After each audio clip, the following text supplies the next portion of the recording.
Hey guys, how are you all? Welcome back to my channel.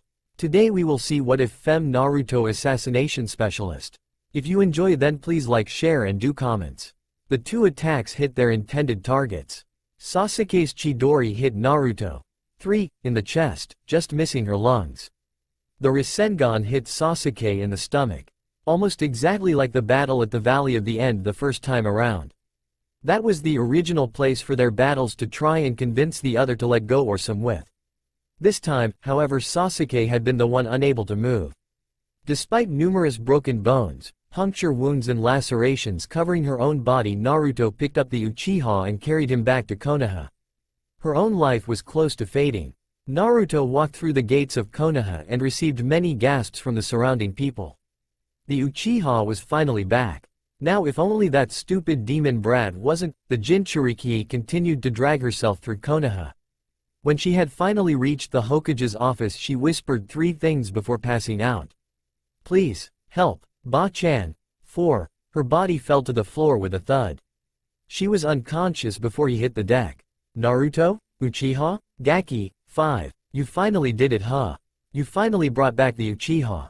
Tsunade whispered the last part though. She finally took note of the severity of their wounds and rushed for help. Upon closer inspection, Sasuke was faring much better than Naruto.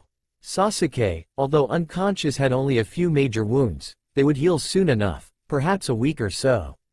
He has several broken and/or cracked ribs, some internal injuries, a broken arm, collarbone and some minor lacerations on his body, as well as a few stab wounds from a couple dozen kunai and shuriken. Nevertheless he would survive. Naruto, however, it was a bit more dangerous. Actually quite a bit more dangerous. She had managed to shatter a rib, broke or at least cracked the rest, cracked several bones in her right leg, fractured her pelvis and spine, broke her collarbone, as well as most of the bones in her right arm. She also had a pretty bad concussion. She was bleeding like mad, her body was covered in deep lacerations, many burns on her skin, puncture wounds. Looked like a snake bite or something, stab wounds, from a sword, kunai and shuriken. Looked like several holes from Chidori. On top of that she had some sort of poison in her system, was bleeding like mad internally, and several of her organs were pretty banged up. In other words, she looked like she shouldn't have even been alive, let alone dragging someone back to Konoha. Tsunade was going to need to get to work fast if she wanted her favorite blonde brat to stay alive. Several hours later, Naruto and Sasuke were finally out of danger. Tsunade was exhausted and wanted a nice cup of hot sake right about then. She made a call out for some Anbu to post outside of their team's rooms though, Naruto needing the extra protection in case some villager went postal and tried to kill her, again. Sasuke needing the Anbu in case he decided he didn't want to be here. Not that he could do much if he wanted to. Tsunade had taken the liberty of temporarily sealing his chakra, as well as restraining him to the bed. On top of that she had drugged him so that he couldn't use his muscles. Other than speech, and crap like that. Until she administered the antidote to him. She had also taken to sedating him. The Uchiha was gonna be one angry camper when he woke up. Naruto really wasn't looking that great, still, she was doing way better. She at least had a few less holes in her and the internal bleeding had gone down a lot, but still. She had taken quite a bit of injury. Most people who injure themselves, or are injured like that by others, like that can hardly move, if they're even alive and conscious. But hell, she'd not only walked back to Konoha on her own, not counting Sasuke, he was dead weight. The blonde had carried a male team back. It came as no surprise when looking at it like this that she really wasn't faring too well. The rest of the Rookie 9 as well as Guy's team, Kakashi, Iruka, the Konohamaru Corps, the Sand Siblings, and Jiraiya had been informed of the Kyuubi holder's state and who she'd dragged back. Ah yes, it was good that she had good friends like this. Now came the next problem. Sasuke's punishment. She couldn't kill or exile the teen. That would only serve to make a Naruto livid, and b. make what Naruto had been working for pointless as well as what she had gone through to drag this guy back a waste. At the very least he would be put on probation, have a few guards, have a few limiters on him, that kind of stuff, for a few years, if not life. Tsunade had returned to the Hokage's office. She finally got that hot cup of sake she wanted. A meeting with the council was to happen soon. To discuss this, Little problem with a troubled teen Tsunade's ass. Try corrupt. Shizune walked into the office then. Sasuke's awake. Naruto is about to, she stated. Already? I sedated Uchiha enough to put out someone twice his weight for 3 days. Well, he is an Uchiha. What do you expect? And Naruto? She's in a bit of pain it seems. Arg, whatever. I'm going to re-sedate him then. Personally, just to be sure.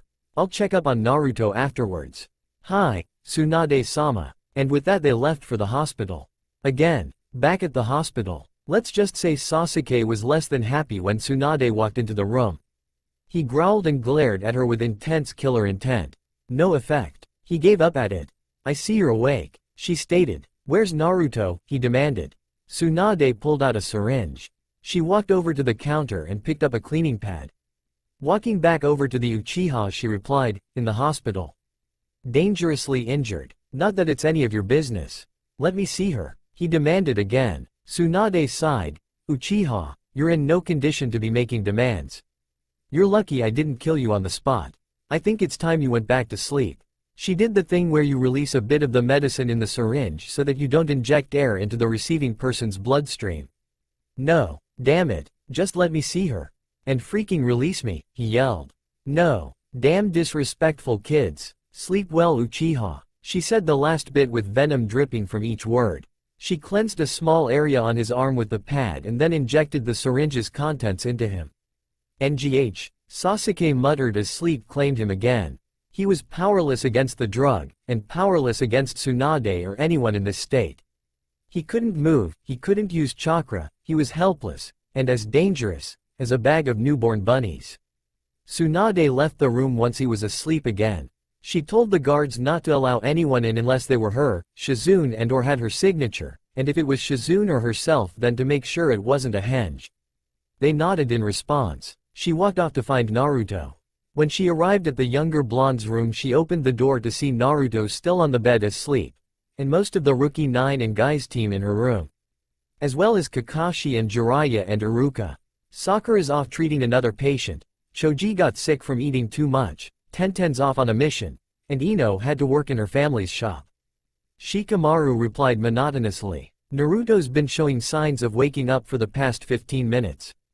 Thank you, Shikamaru. Just then the blonde decided to move a bit. She released a soft groan. As her eyes opened the crowd gathered around her bed. Itai, she muttered. She looked around at her surroundings. A few friends, her senseis and Tsunade surrounded her. Water, she rasped a little. A bottle of water was given to the blonde. Drink it slowly, Tsunade told her. The girl did just that. Mina, 6. She attempted to sit up. Ah, the unfortunate blonde cried out. That hurt like hell, she thought. I don't suggest moving just yet Naruto. You managed to injure the majority of the bones in your body, including your spine. Your muscles got pretty well screwed with too. I'll give you what I can for the pain, but it'll just take time. Hi, so you finally got Uchiha back Naruto. Kiba said, congrats. Ah, hi, arigato. You sound so unyouthful sounding my dear friend. Gomen, 7, Lee. I'm really tired I hurt pretty badly too. You did it again Naruto, Jiraiya said. I did what again? You pushed yourself to the point of near death for those who you care about. Ah, well, I did what I needed to do. You may not follow the rules, Naruto. But you are anything but scum. Kakashi said, you care greatly for your comrades. Ah, hi, she replied softly again. She remembered what he had said at the real Genin exam. Those who don't follow the rules are scum, but those who abandon their friends or comrades are worse than scum. That's what you said to us. I suppose I did. I guess, she coughed a little, Sasuke's worse than scum then. We'll have to punish him later for that. At this she smiled and laughed weakly at what she had said. Others joined in. Her laugh quickly turned into a cough. A little bit of blood went flying onto her hand. Naruto, Tsunade said. She rushed up to heal the blonde a bit more. Placing a hand lightly on the blonde's chest she gently searched, using a bit of chakra, for the problem. It was an injury on her lung. A healing technique was used. Hey, guess that Chidori must have grazed past my lung. Kakashi immediately looked away in shame. Nay, don't berate yourself Kakashi-sensei. How are you supposed to know he was going to go postal on us? She gave a small smile to Kakashi. You taught him that because you thought it would help him. What he doesn't know is that he's merely hurting himself. And those that care about him, with the way he uses that technique. I'll survive. Kakashi retuned the small smile. Thanks. I needed that. Tsunade spoke up now. Okay, everyone out. I need to check up a bit more on her, and she needs rest. Come back tomorrow. Fine, they replied. They left the room after wishing Naruto luck on healing.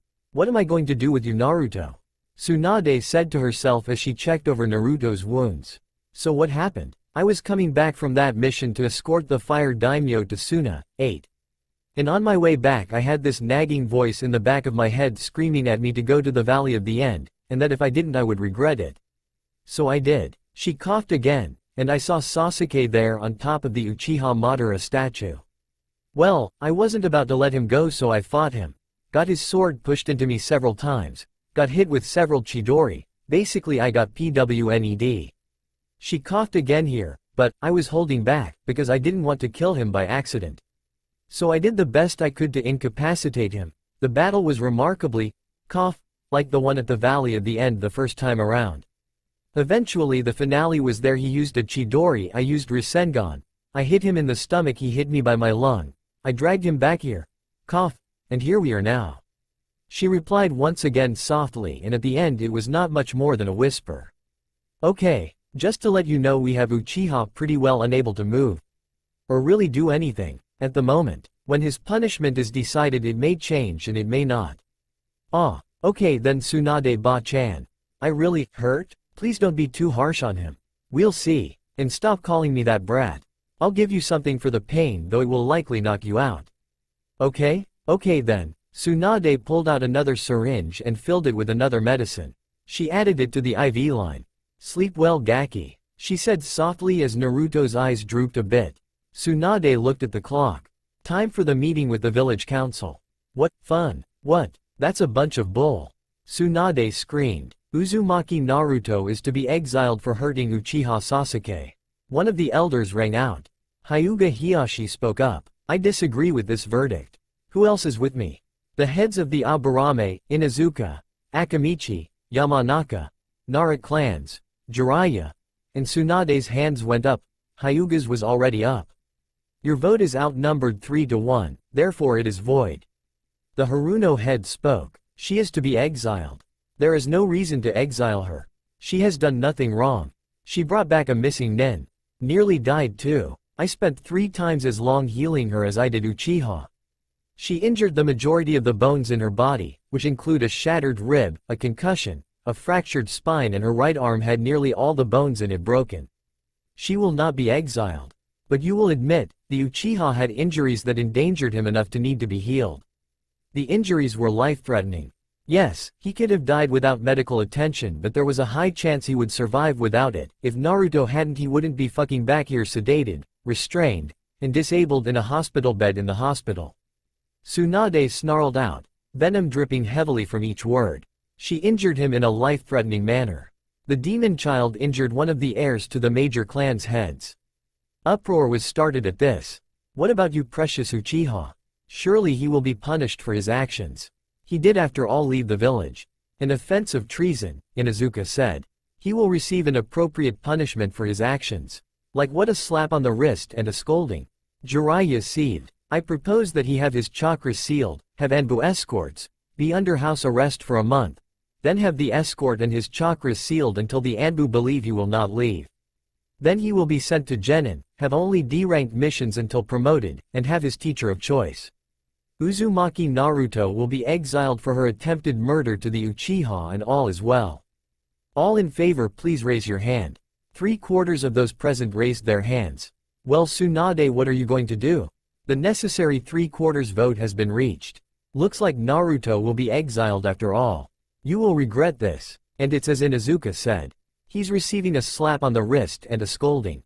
He's not even being sent to Ibiki for interrogation. This is what we have been waiting for a chance to do for years. The Uchiha was clearly not in his right mind when he left because of the influence Orochimaru's men had on him. And what a fine idea, Tsunade. Care to do that to your beloved Uzumaki? You will regret it when the village fades. Her good relations with other nations has brought Konoha to a new level. The alliance with Suna was started because Naruto made Gaara feel again. Helped him control his demon. Kiri. 1. Does good trading with us because Naruto helped with their status. People won't be willing to take capture mission if things like this will happen. Tsunade screamed. They will understand because she is a demon. You narrow-minded idiots. How could you? Tsunade screamed again. If anyone is a demon, it's those who voted to exile her. Not Naruto. She's innocent. You idiots. Whatever happened to the fourth's wish?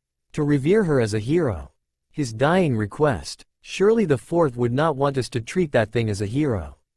He was probably asking for the village to see him as a hero. Not the demon. Jiraiya spoke up again. I was there. He specifically asked for Naruto to be treated as a hero. Yes, well, either way our verdict is final. Uzumaki Naruto is to be gone from the village in a fortnight. Mutters of, "That's too long," chorus through the room. A fortnight. Give her at least 3 months. The Yamanaka clan head yelled. Gasps at this length of time were heard. A week. She will have a week to leave the village. Of the 3/4 that voted she be exiled, half agreed, half disagreed, saying it was too long. She can't even move. How do you expect her to leave the village and fend for herself if she can barely stand up? The Nara clan head spoke up.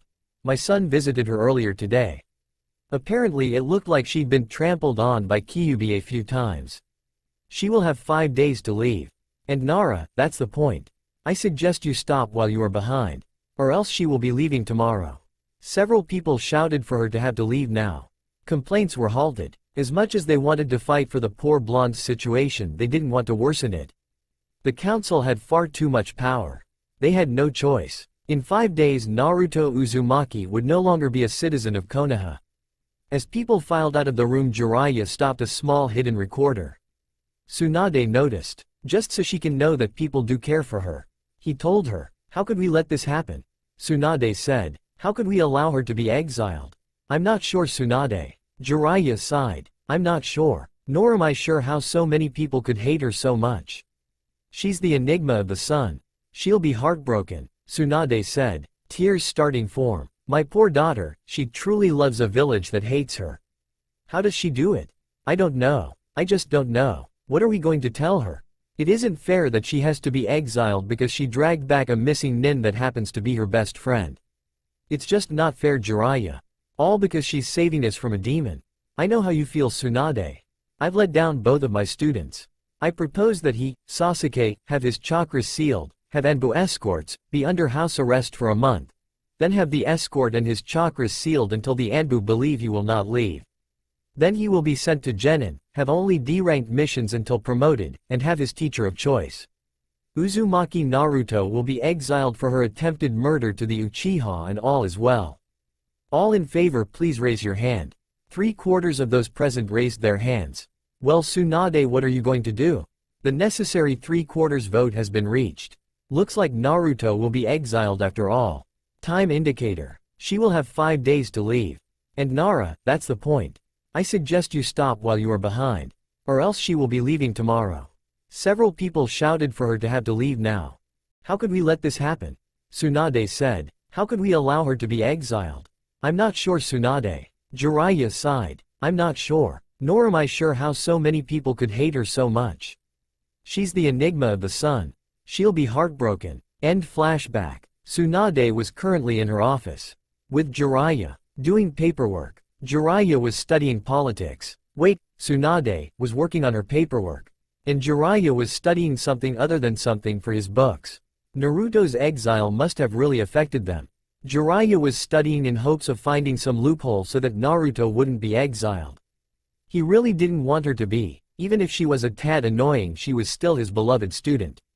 But there wasn't much he could do, it seems. Tsunade could change how the council works, but it wouldn't have much of an effect because a verdict had already been reached. Tsunade was doing paperwork because the sooner she plowed through it all, the sooner she could spend time with her beloved daughter. Damn paperwork. Apparently being with her daughter wasn't a good enough reason to not do it. Shizune walked in and nearly fainted. Both Jiraiya and Tsunade were doing something other than drinking. Jiraiya wasn't doing research, and Tsunade wasn't avoiding her paperwork. From what Shizune could see, Jiraiya was reading about politics. Anno, Tsunade-sama, She's about to wake, Shizune said, voice wavering a bit from the shock. Shit, Jiraiya and Tsunade though simultaneously. Ah, thanks Shizune. Tsunade said, a bit uneasy. Come on Jiraiya, we need to tell her. Quote, Jiraiya sighed. The clan heads would be telling their children soon about Naruto's exile. Not a pretty idea there. Yeah, let's go. With that they left for the hospital. At the hospital, as they walked into the hospital Naruto woke up. Tsunade had some tears in her eyes, Jiraiya just looked depressed. This time Naruto actually sat up. Tsunade Oba-chan, Ero Senin, hi, she moved around a bit. Much better, nowhere near as much pain. Tsunade smiled at her antics. I'm glad you're feeling better. What news do you have on Sasuke's punishment? About that, Sasuke will be allowed to become a ninja again. He'll be restricted and have an escort for a while but afterwards he'll become a ninja again if he chooses to be. But, I'm glad to hear that. Naruto she gave an extraordinarily warm smile. She noticed Tsunade had tears in her eyes. Tsunade Ba-chan what's wrong, she asked. It's the council. At that moment the entirety of the Rookie 9, minus Sakura, she's still working, plus Guy's team, burst into the room. Naruto, is it true what we heard? Kiba screamed. Heard what? She asked, a tad bit skeptical. Naruto it's the council. You've been, Tsunade said, her voice cracking. I've been what? You've been, exiled. Jiraiya said. What? How the hell could you let this happen? I've been exiled for what? What the hell have I bloody done wrong? There really wasn't much we could do. We had 3/4 of the council against us. I made a recording. It should be pretty clear. Jiraiya said, clearly disturbed by her reaction. The Rookie 9, plus Guy's team, moved around the bed where Naruto was. Jiraiya hit the play button on the recorder. After the recording played, the room was totally silent. Only the machines hooked up to Naruto made any sound. Well, I dare to say that the council hates me. That's always been clear though Kyuubi lightly snickered. True, so what are you going to do about it? Neji asked, a bit flabbergasted at the reactions of the council. Nothing, I can't do anything about this. It's been decided already and I've done enough research on the village to know that nothing can be done now. Naruto said, her voice cracking a bit. So that's just it? You're gonna just give up because some council decided to exile you? Whatever happened to Ms. I don't listen to fate, fate listens to me. I never give up and will achieve my dream no matter the odds. What happened to your Nindo? What about your dream? What the hell happened? Neji screamed at her. The rest of the room was floored. Neji was showing a tad too much emotion. There's not a bloody thing I can do Neji. I don't want to leave the village. Fate has nothing to do with this. This has to do with the unnatural hate of the village. Naruto was openly crying now. I'm not sure. I'm just not sure. I haven't the slightest as to what my life will go for. I will try to keep in contact though. Do you mind if I ask a few things of you guys? Whatever you want Naruto. Don't ever try to replace me like people tried to replace Sasuke with Sai. Don't keep yourself from moving forward because I'm gone. And treat Sasuke well. Don't hate him because I had to leave because I dragged him back. He is a bastard and he doesn't know how to act as anything other than a bastard. Teach him for me will ya? After all, he has nothing to do with the opinion of the council on me. Ah fine, was the general response. Thanks, she said as brightly as she could given the current circumstances.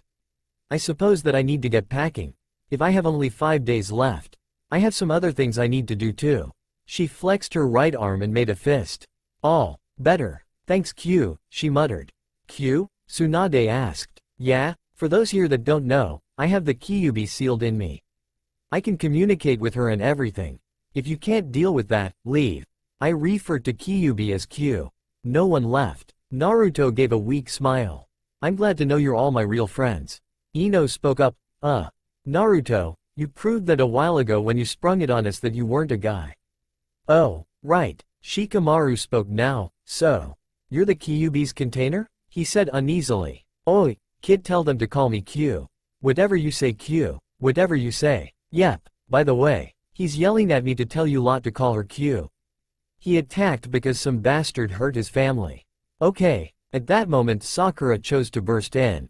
I just heard what happened. Sorry. Which one? Both bits. The exile thing as well as her dragging Sasuke back. Shit, Tsunade chimed. What? Naruto asked. Uchiha will be out for another week. You won't get to talk to him before you leave. It's fine. Just so long as he's safe. And I know he will be, right? She glared at the others currently in her room. Yes, they all chimed. Too bad you don't sound fine, was their thought. Good. Naruto pulled herself out of bed. Now if you don't mind me, I'm going to go get ready. Naruto. Tsunade screamed at her, get back into bed now. Nope, I'd really rather not. I'm way better and I need to get ready or I might leave something important behind. Like a photo. Or a memory, she said, trailing off at the end. She grabbed some clothes from the small wardrobe by the bed and walked into the bathroom. Behind the closed door they heard the sound of a fist hitting a wall and sobbing. She's taking this much harder than she's letting it show. Hinata stuttered. Yeah, but what do you expect, she really does love this village. Even if it hates her. Nope, I'd really rather not. I'm way better and I need to get ready or I might leave something important behind. Like a photo. Or a memory, she said, trailing off at the end. She grabbed some clothes from the small wardrobe by the bed and walked into the bathroom. Behind the closed door they heard the sound of a fist hitting a wall and sobbing. She's taking this much harder than she's letting it show. Hinata stuttered. Yeah, but what do you expect? She really does love this village. Even if it hates her. End flashback. From inside the bathroom Naruto just poured her heart out. She knew she was hated, but she was trying so hard to prove that she wasn't the demon. But it didn't matter. 16 years of trying to be noticed for whom she was, nothing, wasted. But what could she expect?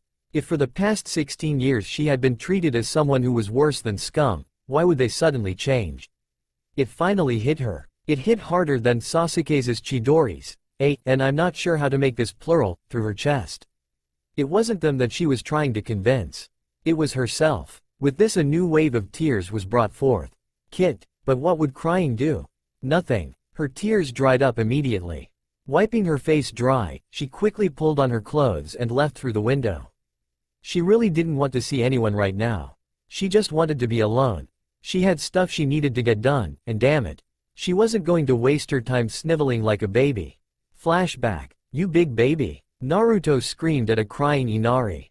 He didn't understand anything. He had someone to cherish. Who did Naruto have for most of his or her life? No one. She was alone. He just made her so mad. He couldn't see what he had in front of him. All he had to do was reach out and grab it. End flashback. A memory of from the sea turned a ranked mission they had to Kiri.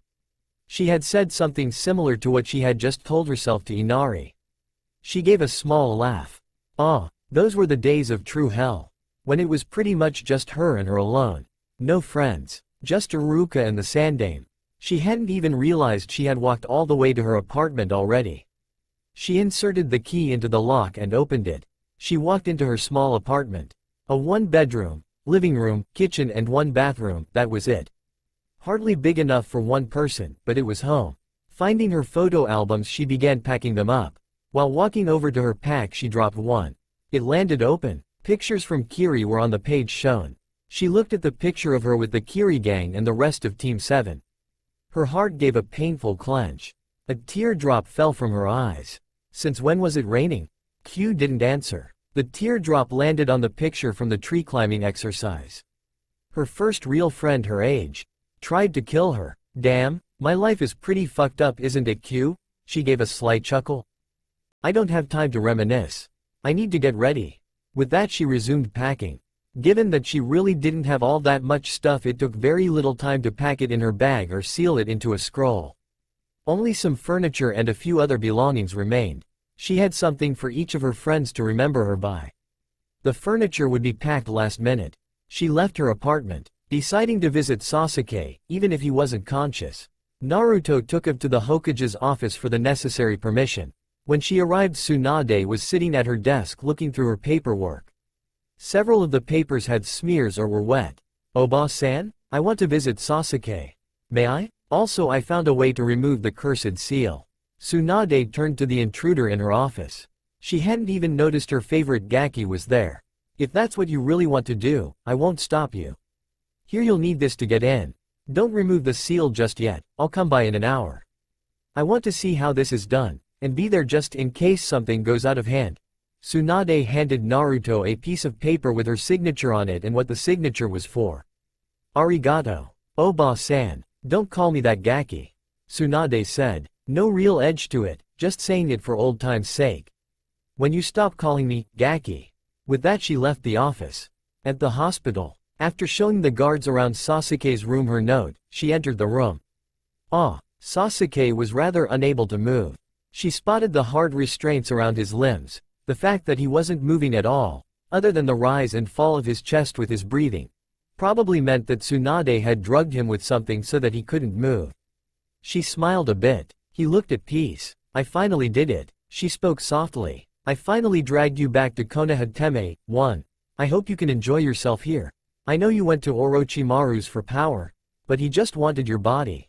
And I couldn't let my best friend just give a snake bastard his body. So, I guess I'm sorry, but you can get plenty powerful here.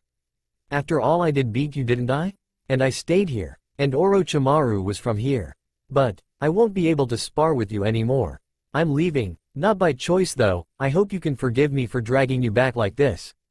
And then leaving you. She spoke sadly, but fondly to the Avenger. The tips of her fingers lightly caressed his face. After all this, I doubt you consider me your best friend, but I still consider you mine. At that moment Tsunade walked in. She was early. Let's get this seal of him. Hi. Naruto reached into her stuffed pouch on her hip. Pulling out a small vial, a brush, a bottle with a lid, a bowl, and a kunai, she reclosed her bag. Flip him over for me please. And get me a siphon. Tsunade began working on that. Naruto poked her finger with the kunai. She allowed the blood to flow into the bowl. The cut healed and she then emptied the contents of the vial into the bowl with the blood. Then she mixed the contents of the bowl with the brush, and added a bit of chakra. She checked to make sure that Tsunade had gotten the siphon, which she had, and checked to make sure Sasuke was on his stomach. Which he was. She then began applying the mix to where the seal was. Then she poked the seal spots with her kunai. Grabbing the siphon, she began siphoning off what was coming out of the wound. To Tsunade's surprise it wasn't red, or even blood but a sort of gelatinous purple substance. She continued siphoning it until it came out as blood. The purple gelatinous stuff was poured into the bottle and then sealed. Wiping off the goop she'd spread onto his neck to reveal only milky white skin with 3 small, red, puncture wounds from the kunai. The seal was completely gone. Tsunade was flabbergasted. By the time Tsunade got over her shock, Naruto had left. But a small scroll was left behind with Tsunade's name on it. Upon opening it, she found it was the instructions to remove the seals. Tsunade smirked. Orochimaru just lost a major edge. The rest of the days had gone too fast. Naruto had simply hung out with her friends, enjoying the last of her time in Konoha. Now she was at the gates of Konoha. Her friends were all there, as well as Tsunade and Jiraiya. Well, I guess that I need to be going now. But before I do, I want to give everyone something to remember me by. She walked over to Neji and pulled out a small watch. To remind you that time waits for no one, and to never wait for something as trivial as fate to move out of your way. She received a nod, a small hug, and then found a small scroll in her hands. An odd look and Neji spoke. It contains some pictures and a technique from the Hyuga clan in it. I'll be sure to think of you whenever I use it. She then walked over to Tenten. A short katana was given to her. Think of me when you use it?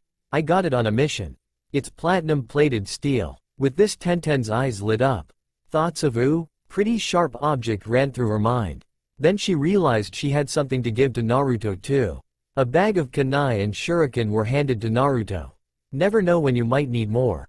Thanks, this pattern continued. Naruto gave Ino a kimono of hers that Ino liked. Hinata got a hairpiece. Lee a taijutsu scroll. Sakura a brooch. Kiba got a sword. Shino received her sunglasses. She had a rather non-girly pair. Shikamaru got her chess set. Choji a cookbook of hers.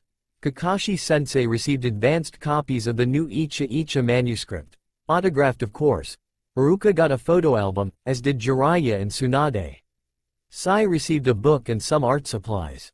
Yamato got a sword too. A scroll was left for Sasuke.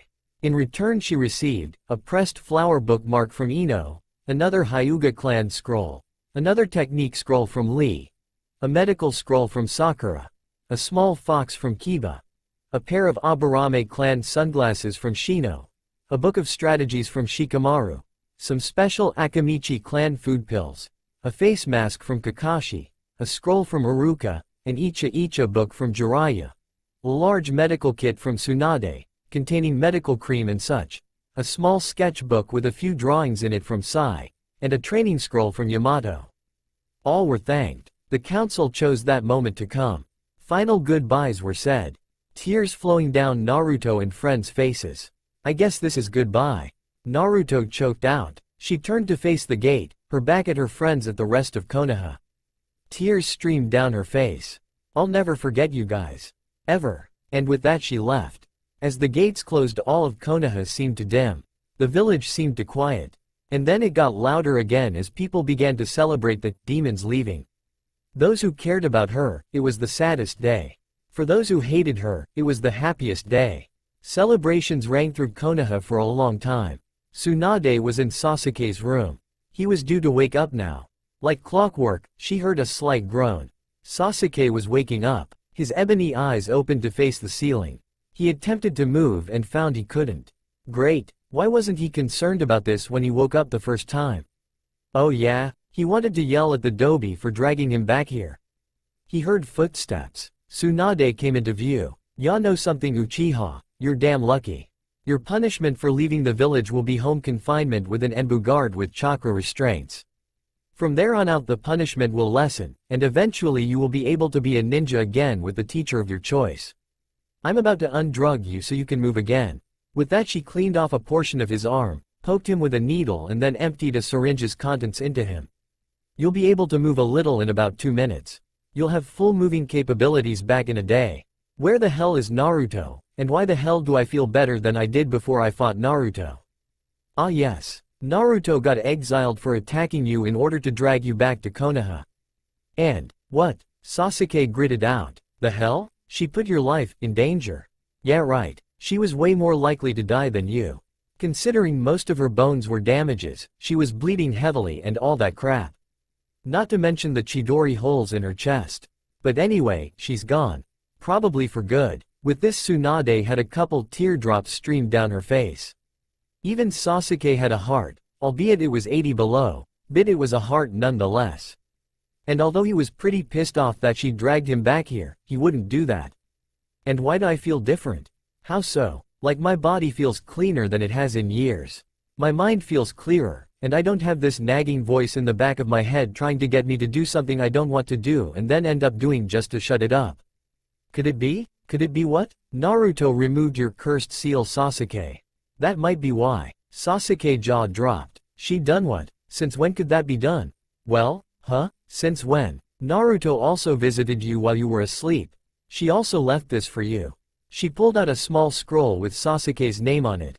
And asked everyone to not hate you for this.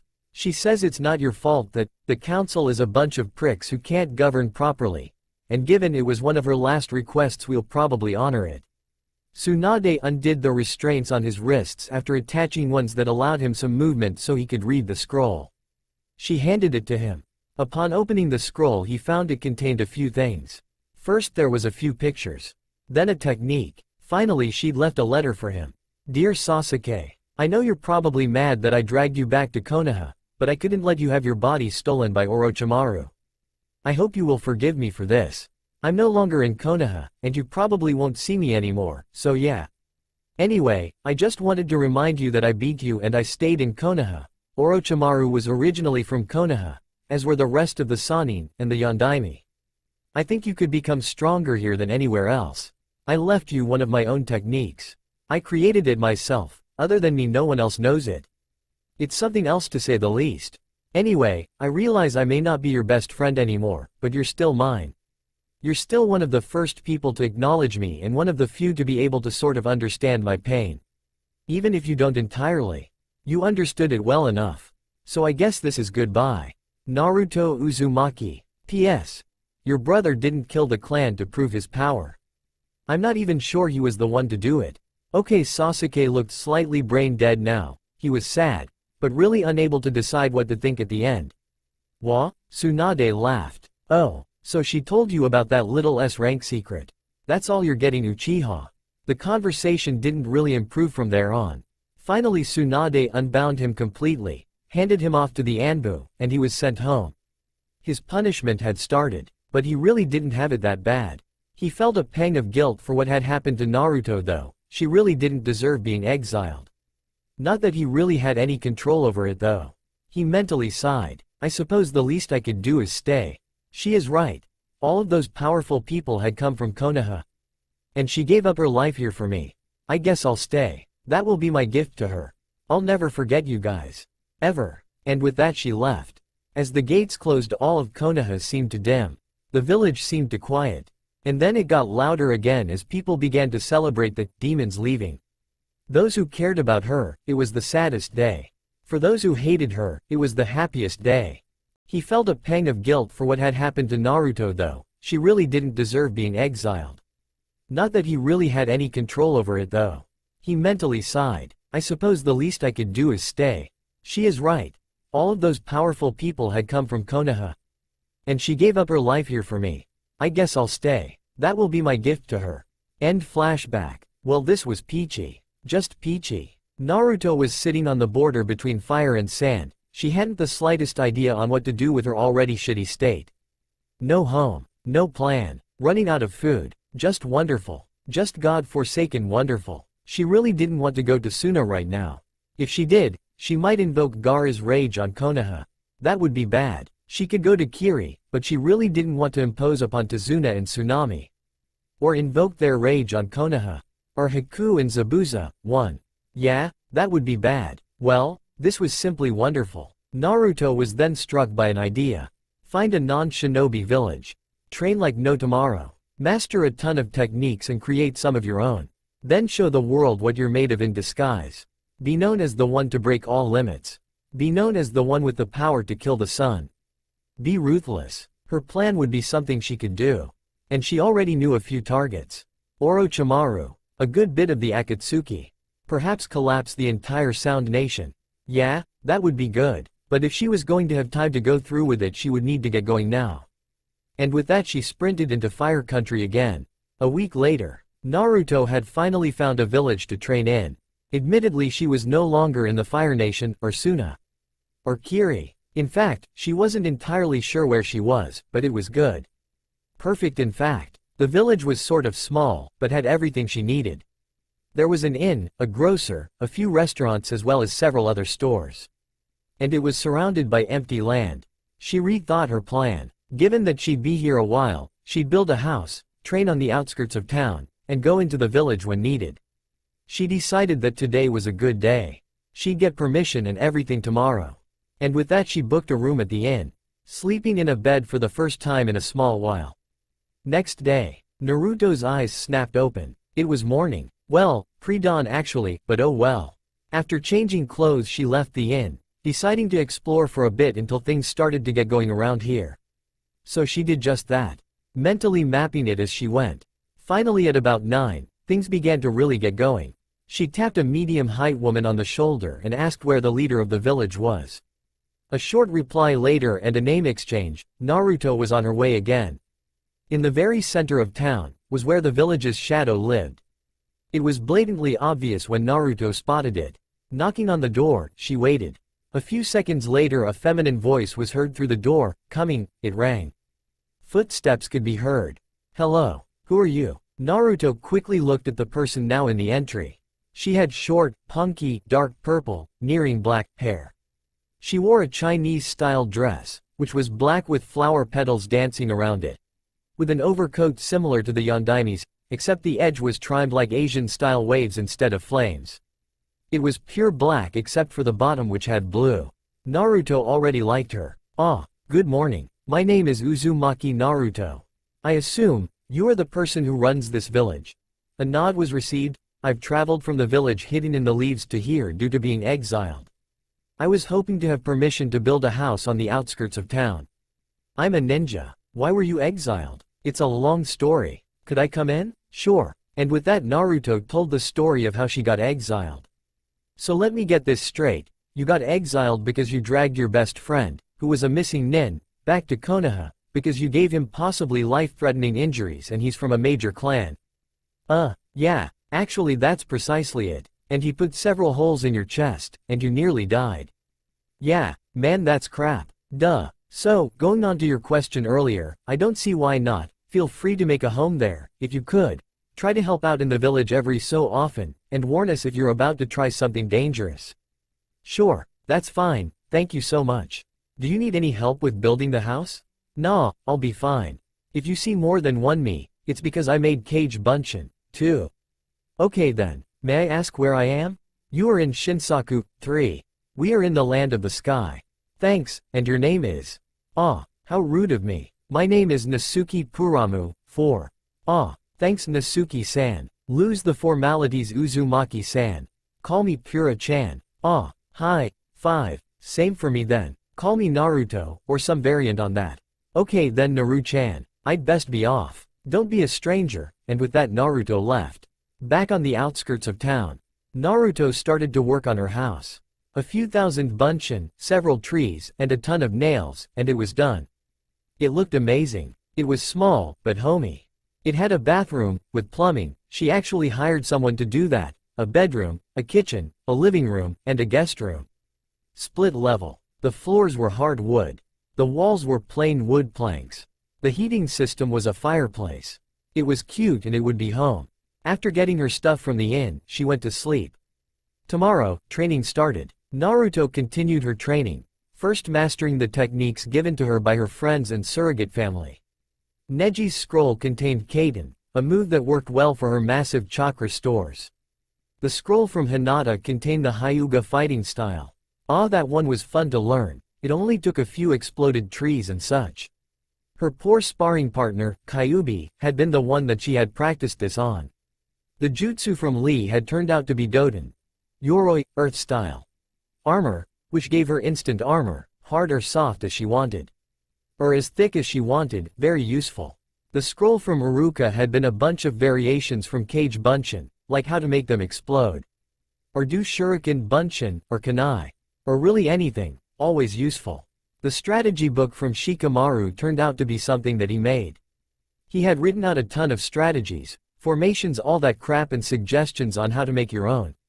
It was simply amazing, not to mention enlightening. Must have been very troublesome to make. As she had promised, she'd sent the occasional letter home, generally by summon, but she always had her fox give the scroll to Gamakichi. No one in Konoha had any real idea of how she was doing. She had perfected the final form of the Rasengan, adding an element, no side effects anymore. It was truly a master technique. She had tried other elements too. It worked now, even if she didn't have an affinity for that element, though it wasn't as potent as her water, wind and ice Rasengan. Other techniques had been formed around the basis of the Rasengan too though. She'd created an assassination technique. It was one that would cause even the most hardened shinobi to scream like little kids, but then again, who wouldn't, besides herself? And a few others. After all, you would get pinned by Kyubi and then be lashed at with rough wire while Kayu's tails squeezed the life and chakra out of you. It resembled genjutsu, but it wasn't. It most definitely wasn't. She'd created other techniques too. She'd created 2 blades with the help of the swordsmith. One, which used the element of water, the other used wind. Together they made ice. The blades were special, holding amazing power. Each blade was intricately made. Each blade was as tall as she was. Their power matched only by their sheer elegance and beauty, and owner. Well beaten by the owner. And probably a few others. It had been made so that the blade would glow softly at night, but that could be easily turned off. Her adorable fox, Shiro, think doe, but with an R, nay, well sorta. Close enough. Had learned to fend for itself. She generally ran around Naruto's feet. Or rode on her shoulders, neck, or rode on Naruto's head. The fox had helped on occasion when Naruto needed help and Kyubi was too tired to. The cute fox would run into town and get someone to help Naruto. Chiron was black with white-tipped paws and tail. Her face also had some white, as did the tips of her ears. Apparently she also has a human form. The fox was always treated well. Kyubi was her sparring partner often enough. With the occasional let out, Kyubi stopped trying to force his way out. It was much happier. Naruto could beat him now. Well, sometimes. Ooh, that looked like it hurt. You had to give Q some credit though, he hadn't fought in almost 2 decades, and the summoned body Naruto made for him only held so much power. He now had strong limitations on what he could and could not do. Stupid human body. He was down to about half of his normal power. She was the assassin she'd planned to become and more. She's gotten close to those in the village. All of them knew her by name, and she knew them all by name. To earn a bit of money while training, she'd help out in the village, from doing manual labor to housework and such. The entire village was close to her. It was nice. They all knew she would eventually leave. But they would support her in whatever she did. She protected them, they supported her. Her training had been a success. It was over. It was time for part 2 of her plan to begin. Back in Konoha, the celebrations of Naruto leaving had gone on for months. All of Naruto's friends had gotten sick of it really fast. Constantly Tsunade was asked if there was something she could do about it. There wasn't. Damn. So instead, when people really got on their nerves, they'd practice a technique and miss their target. All injuries remained overlooked. Tsunade had refused to treat anyone injured from these mishaps. Sasuke had remained in Konoha, only giving the Anbu grief when it was something that concerned Naruto or a few other things. But other than that, he was pretty good. Excessively bored, but good. After being allowed off the leash of the Anbu, he had Kakashi as his sensei again. Naruto's friends accepted him back after a bit. It had taken a couple bashings, insults, and some rather colorful profanities, but either way he was accepted back. Partially because Naruto asked them to, partially because they realized that he didn't want her to be exiled, and her really had no control over it. And that he felt bad about it. Konoha's relations suffered. Kiri wasn't quite as kind, nor was Suna. Their almost alliance with Kumo, down the drain. Gaara was pissed off at them for the exile. Well, mostly the council and village. But hey, that's most everyone. He'd been rather sour with Sasuke for quite a while, but eventually forgave him. Well, most of the way at least. Konoha had lost a lot. To many, the streets weren't as bright. Nothing was. Everything had dulled. It was sad, but had held true since the gates had closed on Naruto. It was as if she had been the light, the so-called will of fire. The village that had prospered like no other had lost its will of fire. Well, at least to some people. Some people were overall happier that she was gone. Now they didn't have to worry that that total bitch would kill them all. She's managed to taint some of the best after all. Many people had fallen into a slight depression. Not all, but some. Other people changed personality-wise. Hinata lost her stutter, overall she became stronger. Kiba was quieter. Neji stopped hiding his curse seal. Shino talked a bit more. Sasuke was nicer, which was slightly creepy. Sakura became more serious about being a ninja. Lee spouted about youth less. Tenten trained using the weapon Naruto gave her more than any other. She also took up a few more ninjutsu. Shikamaru called less things troublesome. Choji ate less. Ino ate more. It was odd, but people lived on. Rumors of a strong ninja had traveled all over the place. No one knew who they truly were though. And probably wouldn't for a while. Perhaps ever. They were known as the Sun's Assassin. Number 2 in the bingo book. Those that saw this nin actually fight called them the Sun's Demon Assassin. Confrontation instructions. If engaged in battle with this nin on less than friendly standards and below Junin level, run. Screw your pride as a ninja. Junin level nins and above are suggested to use extreme caution. Needless to say they were an S-rank nin. No picture could be supplied yet. Apparently they were one of those nins you hired no matter your country. Huh, odd. Techniques were pretty much unknown. Because generally if you saw them you died, but they have an insane chakra store. Apparently Konoha nin rarely were hurt by this person. Otto was rather often. Not much else was known though, other than they were sometimes seen with another couple people, one with long red hair, the other with black hair that was streaked white. And that this red-haired person was also nothing to be sneezed at. Nor was the black-haired. Naruto stood in front of a crowd of people, the village she had come to love over the past couple of years. She would miss them all dearly, but she needed to leave. As she said goodbye to the people she had come to know and love, she promised she would visit again. When she wasn't busy doing a mission, traveling or something, she would come back to see them all. Well, maybe not every time, but still, usually. After all, these people accepted her, even after learning about Kyuubi. She had protected them from attacks enough to trust her. 2 years. It had been 2 years. She was now 19 and it was time to go.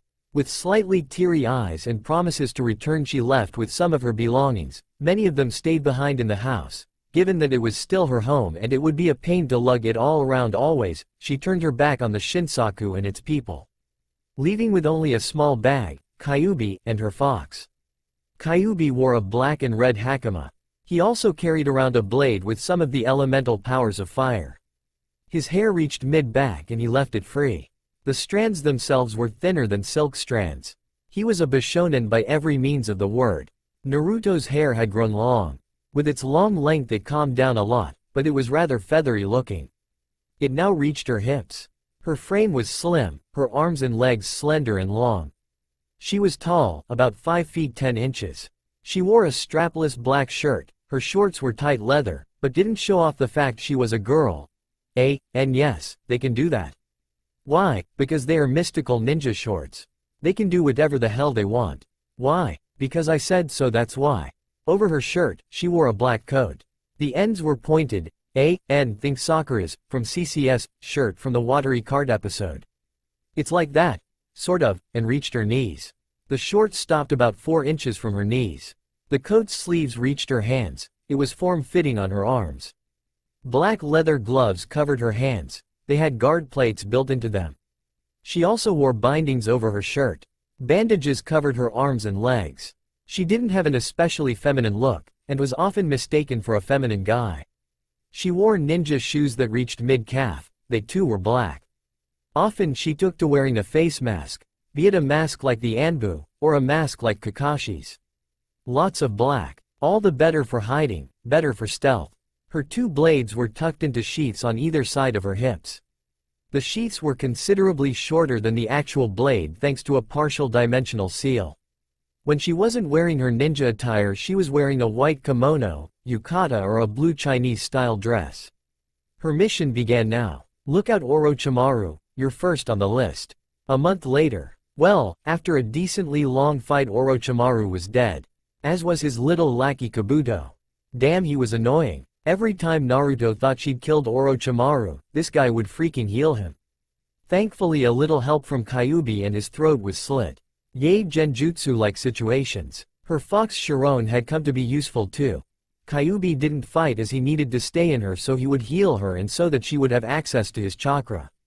A transformation, much like Akamaru's, only it wasn't a henge, was used, and then Chiron the fox became a human. And then could go back to being a fox if she wanted. Chiron wore a jacket like the Yondaime's, but it was pure black and straight cut at the bottom. The collar was that on a Chinese-style shirt. She wore white gloves and boots. Her skin was a medium tone, not really tan and not really pale. Her hair was black, some white streaks went through it. Her eyes were purple. She'd helped keep Kabuto from helping Orochimaru for a lot of the fight, which was the only reason that Naruto had even gotten Orochimaru to a near-death state. She'd work on squashing Otto, later. Yup, things were looking good. Things weren't looking too good for the Akatsuki though. Her next target, poor them. A year later, Naruto is now 20. She has been out of the village for 3 years. Akatsuki was now gone, it had been dissolved. Naruto had taken the liberty of killing off all of the members except for a few, those who were forced or otherwise, like Deidara, Itachi, Tobi, Konan, and a few of the underlings. Most were dead though. Killing Pain had been a pain in the ass. His stupid replications wouldn't stop showing up. His Rinnegan proved its power. It had taken the full force of her team to take him out. Itachi helped too though. She'd used her own original technique, Kage no Kase, to kill him in the end. Kage no Kase, Shadow's Wind. You used a Futon Rasengan, and then manipulated the dissipating chakra as knives which struck all over. The attack happened in the shadow of the original, Wind. Her usual assassination technique didn't work, or she would have used that, but no. Pain had to go ahead and not be afraid of Kyubi. Kyubi dealt with Kisame, Fishface died deep fried. Extra well done. Kyubi's control of lesser demons proved this point, with a good high no Kitsune no high. Fire's Fox's fire. Burns at a slightly lower temperature than Amaterasu does. Very effective against fish stick and shark skin, Samahata. So Kyubi took the Samahata for later use, stealing one of Naruto's sealing scrolls to carry it around. Zetsu had been odd. His split personality made it hard to land a hit. Sharon had been the one to take him down, with a little help from Deidara. Her wind and fire elemental masteries complemented Deidara's love of explosives nicely, powering the explosives WAAAAAAAYYYYY up. Eventually, the fly-trap cannibal has clawed, bit, and exploded to death. Oh, and did I mention burned? After a heartfelt reunion with a few of her buddies, she separated ways, after reuniting Conan and Toby with their memories. Maybe now Kakashi will stop being late to everything. Itachi and Deidara decided to travel around a bit, work as mercenaries much like her. Ah, right, Itachi. Never killed the clan. Some idiot stole his face and did it. The person remains unknown still, but there is reason to believe that it was Pain, trying to get Itachi into the Akatsuki. Well, it worked, but Itachi was keeping mental notes to pass on to the countries about Akatsuki's plans. Ah well, so much for that. End spoiler. Deidara had been forcefully collected by Itachi. End spoiler, so he was in cahoots with him. Simple as that. Toby, aka Obito Uchiha, Kakashi's former comrade and the Yondaime's former student. Naruto's father's student. Lovely little tidbit she'd learned there from a note in the medicine pack.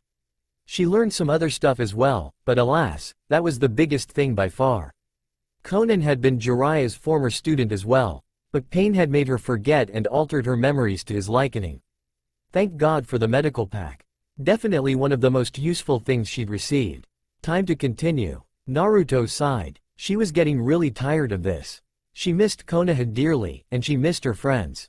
Currently she was walking through an onsen town in Kiri wearing her plain yukata.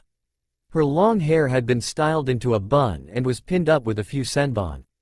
She missed talking with people. Yeah, she could talk to Sharon, but she was a fox, and she could talk to her tenant, but still, not human. She could go back to the village she trained in, but still, not travelers.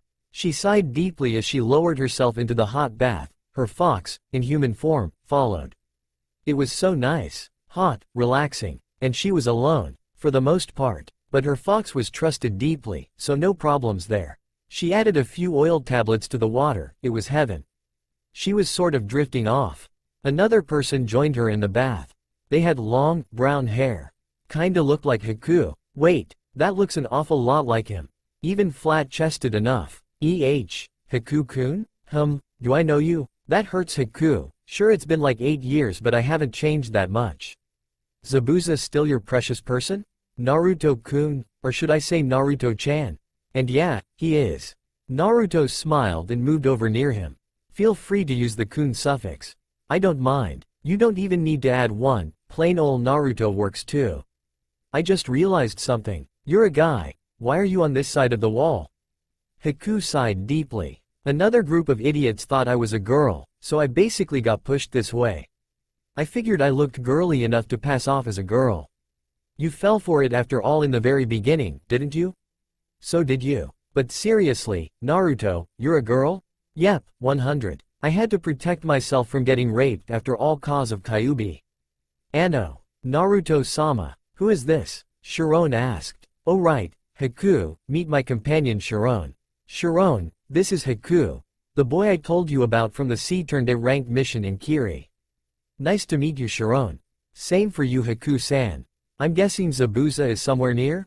Naruto asked. Yup, other side of the onsen. That's where Q is too. Naruto burst out laughing. Great, possibly the two most sadistic men are enjoying a bath together. The idea was just ridiculous. Why are you laughing, Naruto-kun? Oh, just think about how two of the most sadistic men on the planet are taking a bath together. Haku snickered a bit. He didn't really understand how sadistic Q was, or even who Q was. But just the concept. It was funny. Hey, Haku. I was about to go get something to eat. If you want, you and Zabuza could join us. Thanks, I'll ask Zabuza-kun about it. Zabuza-kun since when did you call him kun?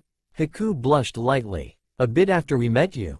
So are you. No, let's go. I gotta get Q and he can be such a girl when it comes to this. Haku laughed lightly. Haku turned away as she and Sharon pulled on their robes. He wasn't a pervert. She did the same for him. They walked over to the dividing wall. Oi, Q, let's get something to eat with Haku and Zabuza. Hurry up, I wanna leave soon. Haku's sweat dropped at this. Ah, so you found Haku. I've been talking a bit with Zabuza. Okay, I'll get out then. Thanks. Movement was heard, the definite sound of water splashing as someone got out. Another set of splashes. All sets of people headed for their respective changing rooms. Around 20 minutes later, they were all ready to leave. Food yay. Where shall we go then? How about we just use the Onsen's hotel's food service? Sounds good to me. Other sounds of agreement were heard. So they all went up to Naruto's room, as she had a luxury suite. Being a strong mercenary did pay well. Haku and Zabuza both looked odd at the quality of the room. How can you afford this on a Konoha nin's salary? Good lord, if Konoha pays this well I might just join the ranks. Zabuza said. I'm no longer a Konoha nin. I'm a mercenary. What happened to your dream? It's shot. Why don't I tell you the explanation while we wait for the food? It really starts 8 years ago during the Chunin exams after the Kiri mission. While in the Forest of Death we got attacked. Of course you got attacked. It's a ninja exam. By Orochimaru Teme. Oh, we fought. He used a sealing technique on me, and bit Sasuke on the neck giving him the Hiki of Doom. AKA, a heaven-cursed seal. So we continue the exams a couple days later after Sakura, amazingly enough, protected us from some sound nin. For the first time in a long time, they had prelims. Sakura didn't advance, but me and Sasuke did. Sasuke got his Hiki sealed, but it was controlled by his will. If he gave up, then the seal wouldn't be effective. Jiraiya trained me during the 1-month resting period, unsealing the extra seal that had been put onto me by Orochimaru.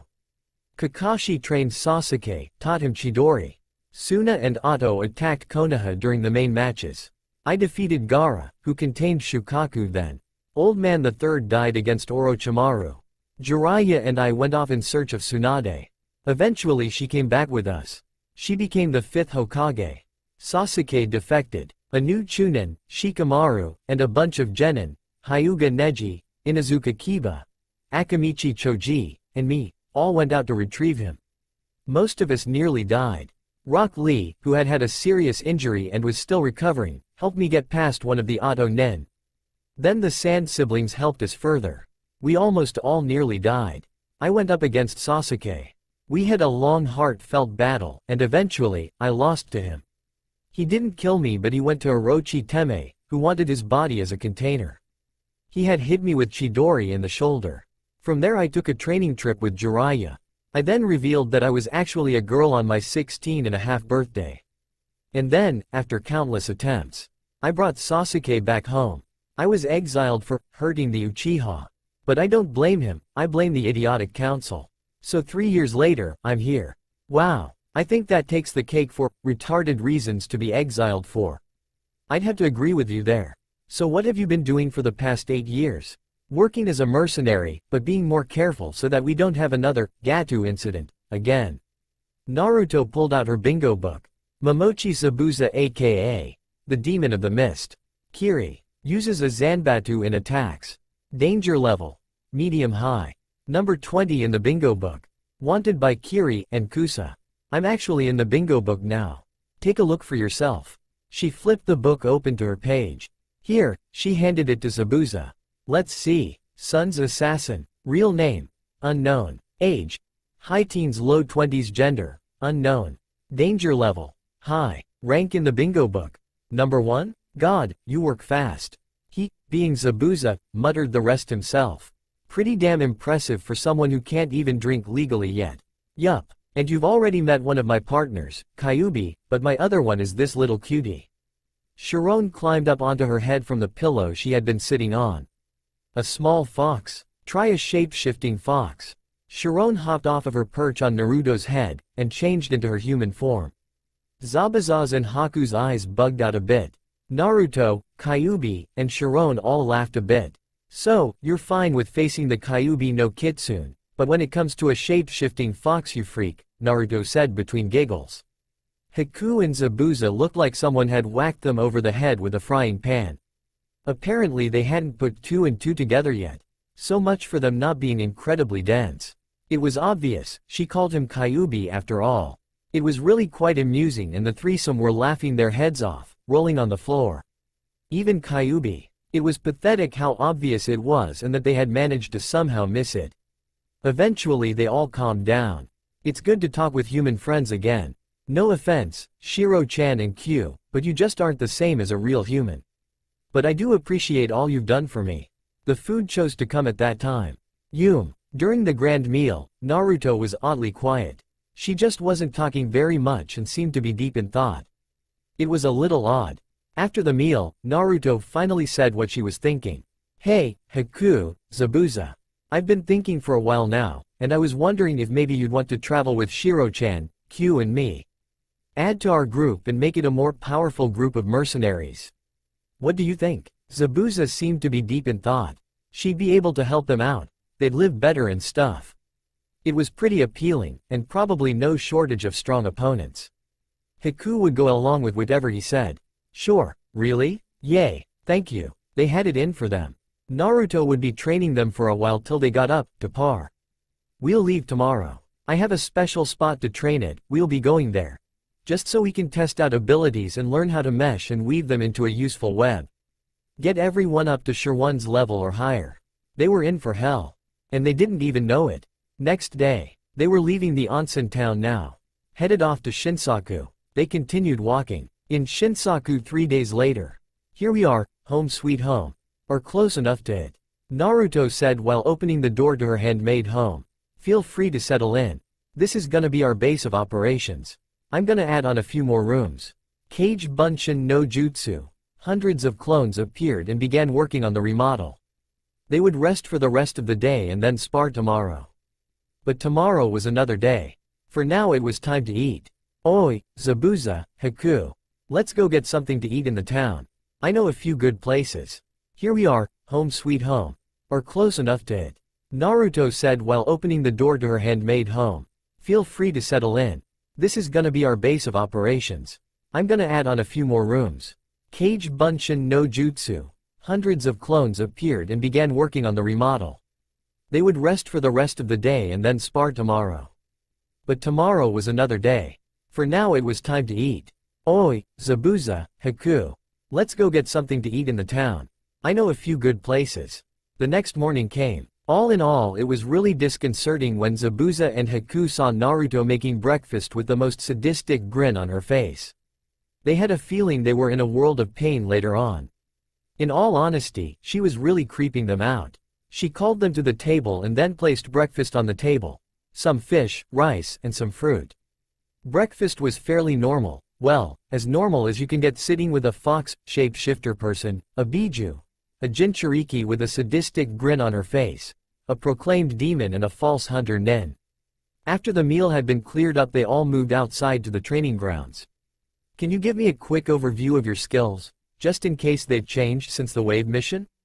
Naruto asked. Sure Naruto-kun, I have a strong mastery of water and wind chakra, and can use ice adeptly. I have a strong knowledge of the human body, and am a moderate medic.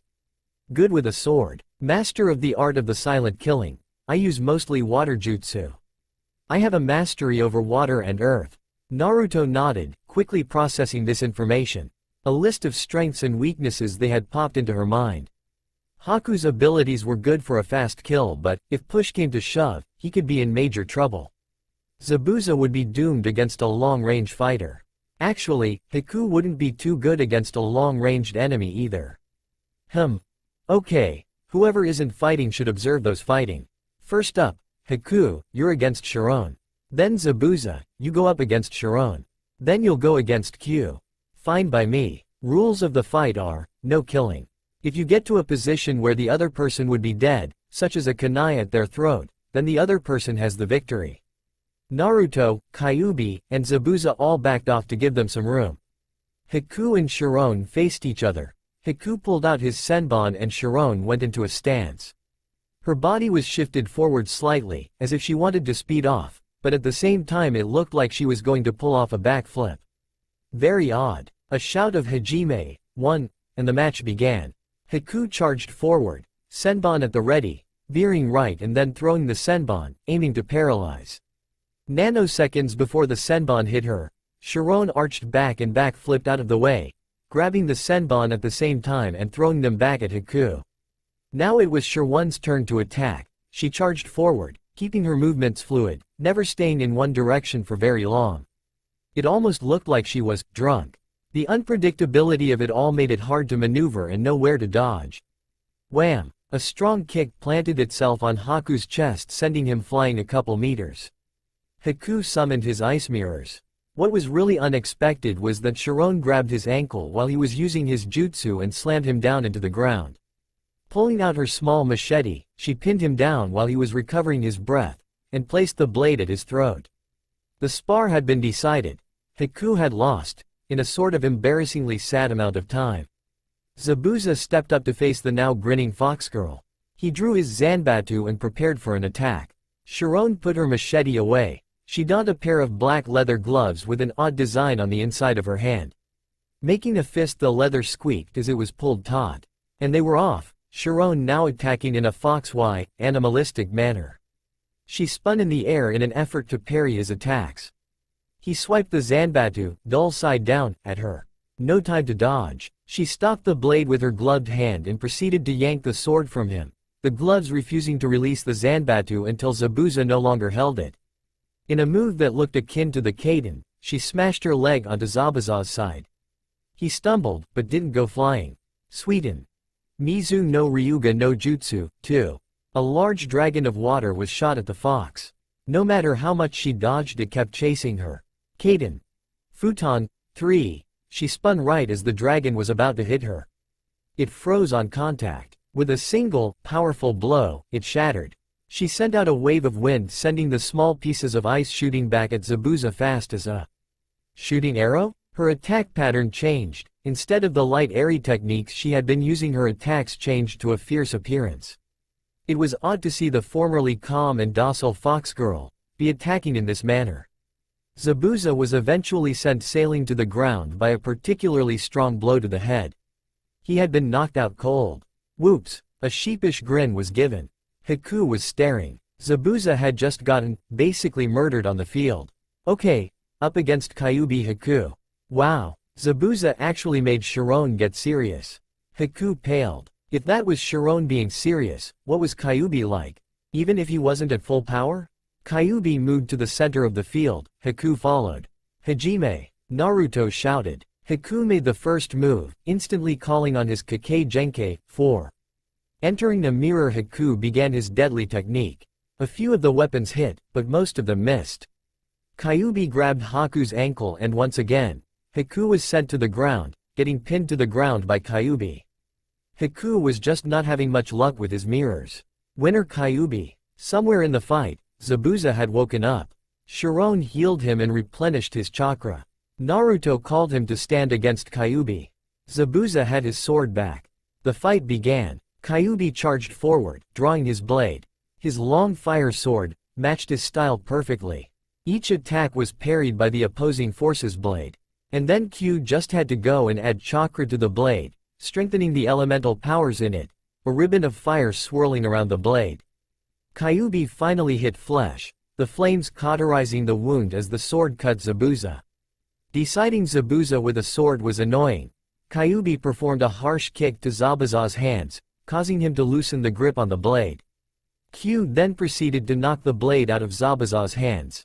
Realizing what had happened, Zabuza backed up. Grabbing the sword would take too long, so he went to his list of ninjutsu. Sweeten. Mizu Ryu no Jutsu, 5. A medium-sized tentacle of water headed for Kyuubi, finally fastening itself around his limbs and waist. A flare of red-hot chakra, and it didn't matter, the water had evaporated off.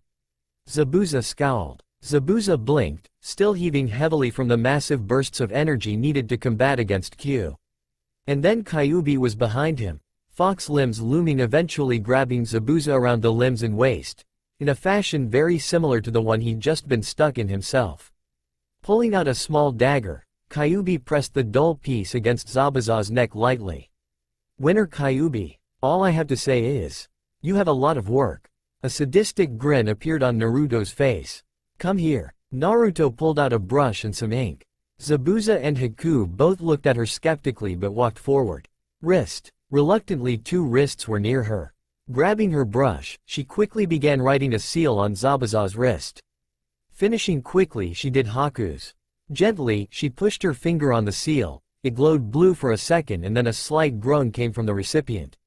She repeated the same with Haku, eliciting a louder groan. The hell? Zabuza asked. It's like weights, only it affects more than where it's applied and in a few other areas. The weights are set to about 12 kgs each on yours, 10 on Haku's. This affects each limb. It slows down reaction times, so you learn to react faster than ever to avoid blows. It causes chakra stores to enhance a bit faster, though you'll exhaust your stores faster for now. Weights can be changed, just ask and I'll add. Not remove. It'll get up 1 kilogram pounds or more every day. And before you ask, I wear them too. Mine are past. Rock Lee, heavy. Rock Lee? When he was a genin, during the Chunin exams he removed his weights and dropped them from a height of about 15 feet. Moderate-sized craters appeared around them. I think I have on like 50 kilograms per limb right now. But during missions I removed the seals so that I'm stronger. Heavy. Yeah, I know. I'm the one wearing them. So anyway, things I analyzed during the fights. Both of you are vulnerable to long-ranged attacks. Zabuza, you need to even out your skills because if you lose your sword, you don't do well. Both Chiron and Q used this to their advantage. Haku, you need to learn how to use a sword. Or some other kind of weapons other than Senbon because Senbon don't do much damage. More jutsu too. But first, let's get speed and dodging down. Naruto, Chiron, and Kyuubi all pulled out bags filled with small stones. You, dodge these. They will be thrown at varying speeds at varying intervals. You're insane, I know. A sadistic smirk appeared on her lips.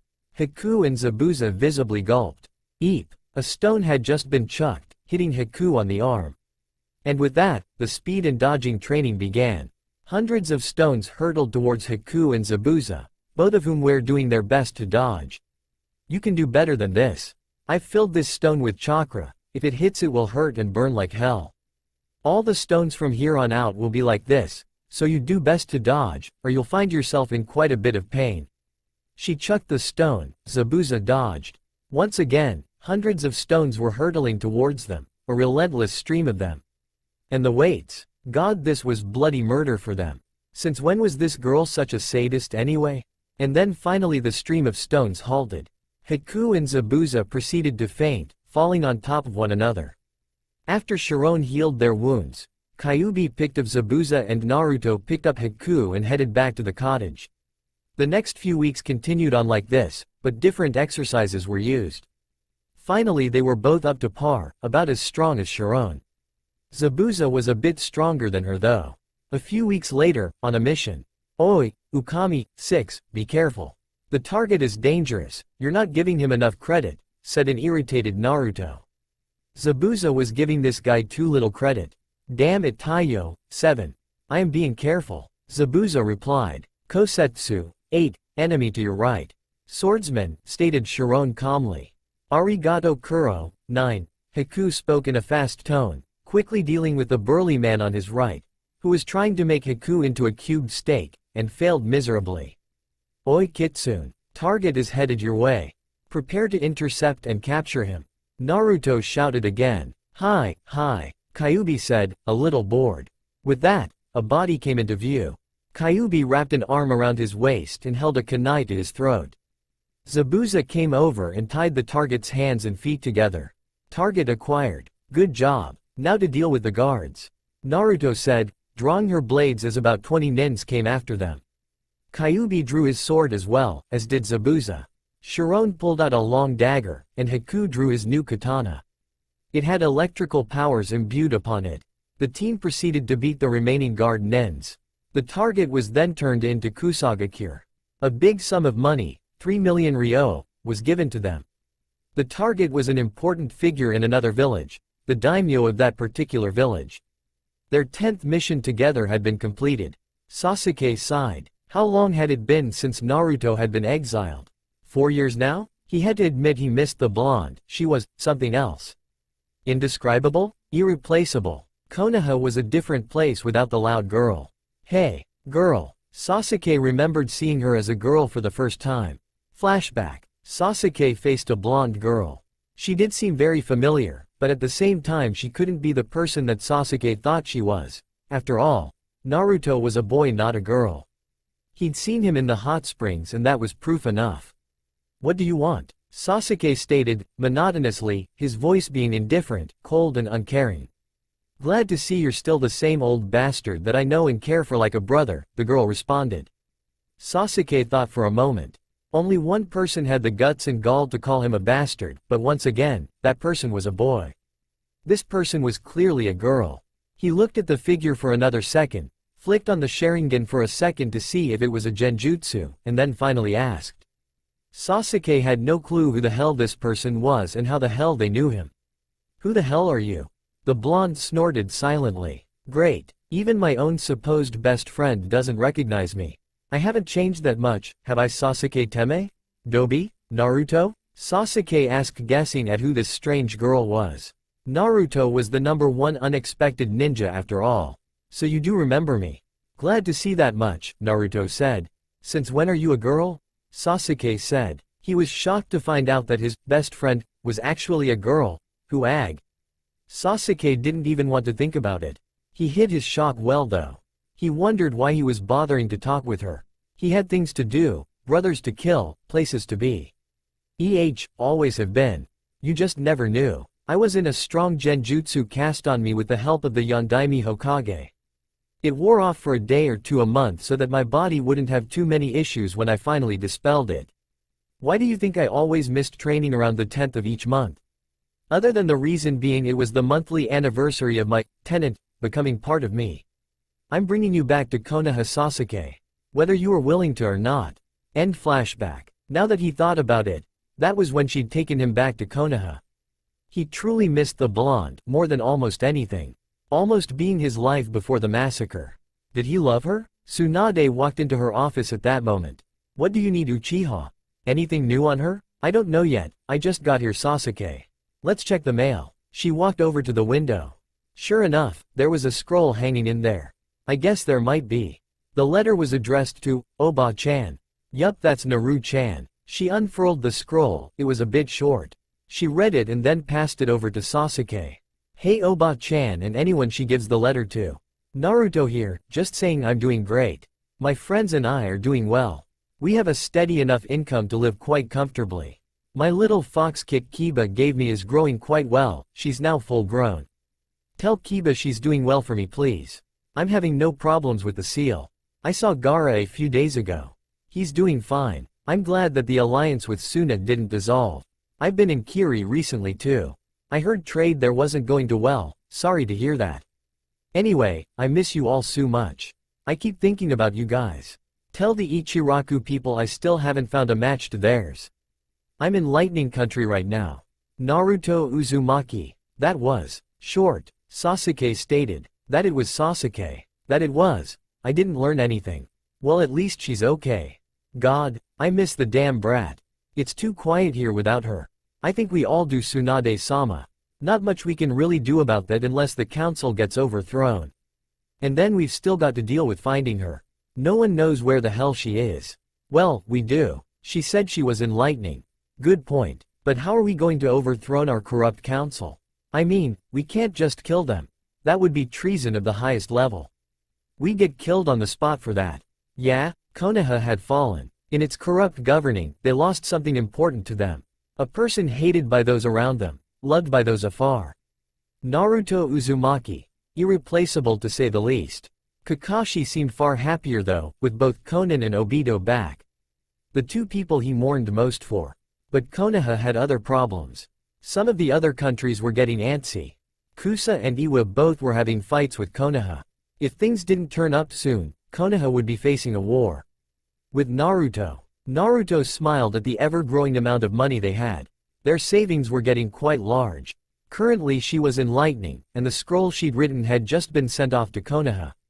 She truly missed that place, even if a good number of people spited her.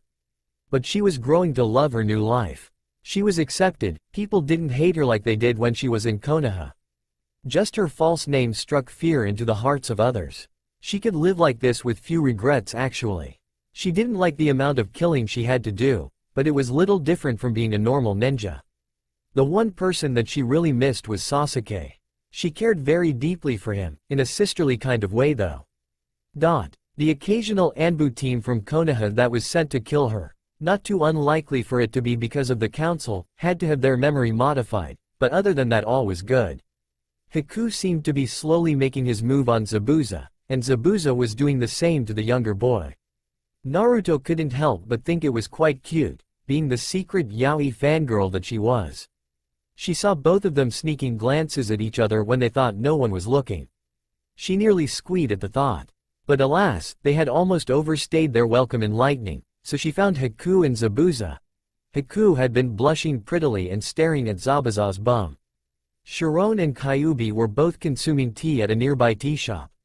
With that, they gathered their belongings, which was mostly stuff sealed in scrolls, and left.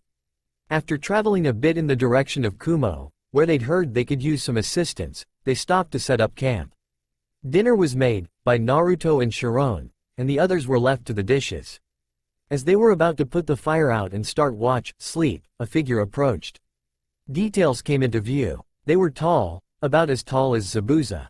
The figure was slender, but not skinny, likely male, long black hair. "Who's there?" Naruto asked the approaching figure. "Naruto? It's me," the figure said, sounding rather tired and worse for the wear. "Itachi." Naruto gaped. What was Itachi doing out here? And why the hell was he so beat up? Itachi? Oh god, oh wait. Kai. She checked for genjutsu. "Okay, you're good. Come over here." Naruto directed him towards herself, and she helped him get into a position where he could be healed. Sharon began working on the injuries. "Good lord, what the hell happened to you?" Naruto asked. "Naruto-kun, who is this?" Haku asked. "Oh right, you guys haven't been properly acquainted yet. Haku, Zabuza, meet Uchiha Itachi, the supposed killer of the Uchiha clan. How did you meet Zabuza anyway, Naruto? First you answer my question, and then I'll answer yours." "Fine, I got ambushed by about 300 Junin level ninja." "Now will you tell me?" "Yeah, it all started with a C-turned-a-rank mission." Flashback, A.N. Written as though Naruto is a boy, as at this point in time she is only known as a boy. A 12-year-old Naruto stared at Zabuza, afraid of him. Zabuza had Kakashi trapped, but Naruto wasn't going to back down. He needed to prove himself. After getting his headband back from Zabuza, he and Sasuke worked together to get Kakashi free. Their plan worked. Zabuza suddenly had needles sticking out of his neck, in a near-death state. Then they were on the bridge. Sasuke was trapped in the dome with Haku and Kakashi was in a stalemate with Zabuza. And then Naruto popped in, loud as can be. He rushed to help Sasuke, getting inside the dome when he was needed outside. Haku kept attacking them with Senbon. Naruto continually made clones as Sasuke's Sharingan developed. Eventually Sasuke had the Sharingan. And then Sasuke was looming over Naruto, just having taken an attack for him. "Why? You hated me. Why did you save me?" "I don't know you, Suratankachi. My body moved on its own. I wanted to kill my brother, but, NGH. Sasuke died." Naruto went into a fit. Red chakra coursed through his veins, leaking from him, changing him. He became animalistic, less human. Haku let off a shudder from the change. With a loud screech Naruto charged, Haku barely being able to dodge. His fist hit one of the mirrors, shattering it completely. Haku's eyes went wide. "You weren't supposed to be able to do that." Bam! Naruto's fist hit Haku's mask and it cracked off in two. "Ha Haku? Please kill me, Naruto-kun. You've taken my purpose in life. You've beaten me, so I am no longer the strongest tool out there for Zabuza. I'm sorry to have to stain your hands." "No, I won't kill you, but I killed your friend." "No you didn't. Look, I can see him moving, I can see his chest rising and falling." Haku tensed for a second. If all else failed he could commit suicide. He quickly looked to Zabuza. Quickly color drained from his face. Zabuza was going to die if something didn't happen soon. Kakashi was doing hand seals for a jutsu, and Zabuza was held in place by about 10 nin dogs of varying size. "It seems I may still have a use, Naruto-kun." Summoning an ice mirror, Haku quickly entered to try and save Zabuza. Naruto then realized just what Haku was about to do. He ran off at Mach speed praying that he make it in time. Haku positioned himself in between Kakashi and Zabuza. At this point, Kakashi had gained too much momentum to stop his attack. Squealch. The sound of flesh, still moist with blood, being cut into went through the air. Kakashi turned to his unlucky victim, expecting to see the girly brunette boy. And saw Naruto. His hand and some of his arm was inside of Naruto's shoulder. Naruto had leapt at the last second, intercepting the attack. Haku and Zabuza were both fine. Everyone looked at Naruto in horror. Kakashi as he just delivered a potentially fatal blow to his own student, Zabuza and Haku because Naruto protected them for no evident reason. Sakura caused Naruto had a major wound and Sasuke because Kakashi had his arm in Naruto and he had no clue what the hell just happened. The orange jumpsuit was quickly turning crimson as blood seeped out onto the fabric. A trail of blood trickled from his mouth. Kakashi slowly removed his hand from the wound, trying not to aggravate it further. Naruto winced a little. I'm okay, Kakashi-sensei. Don't worry about me. I'll be fine. Naruto stated, mustering up a smile. Please wait to kill Haku and Zabuza. I don't think they're bad or anything, just incapacitate them please. Naruto wheezed out. His body hit the ground with a light thump. Kakashi stared at Naruto wide-eyed. Naruto had a gaping hole in his shoulder and he was okay? And worried about the enemy. How was that okay? And then Kakashi saw it. The skin was quickly knitting itself back together, just leaving a bloody mess behind. Something then dawned on Kakashi. Maybe for Naruto this was nothing. Maybe he'd had far worse in his life. To him this really could be no big deal. After all, that did look like the only wound he had on his entire body. If he did get attacked by someone there wouldn't be strong evidence. What's one person's word against many? But did the villagers really go so far as abuse him? Gato walked up. Demon of the Mist? Yeah right. You're more of a baby demon than anything. Can't even beat a bunch of brats. Gato approached Naruto's unmoving body. He kicked the body hard. Again he kicked the blonde. And again. Little dipshit. Trying to help this country. Huh, even I can do a better job beating someone up than you can. Maybe it's time I cut off your pay. Hundreds of mercenaries showed up then. Oi, Kakashi. I have no reason to harm the bridge builder anymore. I am not your enemy. Mind lending me a kunai? Zabuza said, and then ripped the bandages off of his mouth. He felt some form of attachment to this boy. He protected Haku after all. Not at all. Kakashi threw the knife to Zabuza, who caught it in his teeth. Thanks, I owe you, Zabuza said as he charged forward, attacking Gato and anyone in his way. Go to hell you bastard, he yelled as he plunged the kunai in his mouth deep into Gato's heart.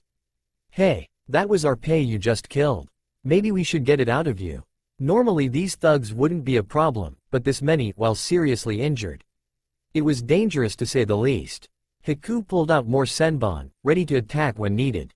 Sasuke activated his Sharingan. Sakura stood there looking scared. Kakashi prepared for attack and Zabuza had his bloody kunai in his mouth.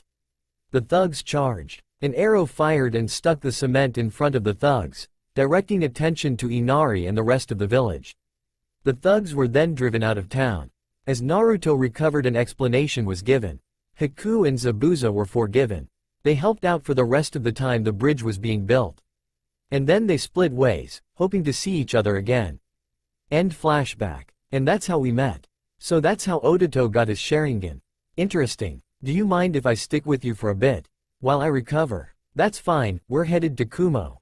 Feel free to tag along, Itachi-kun. Wait, this is that brother Sasuke-kun wanted to kill. Why exactly did he want to kill his brother? Haku asked. Yup. Because he supposedly killed everyone in the clan but Sasuke. It was actually either Pain from the Akatsuki or Uchiha Madara. I'm still figuring that one out.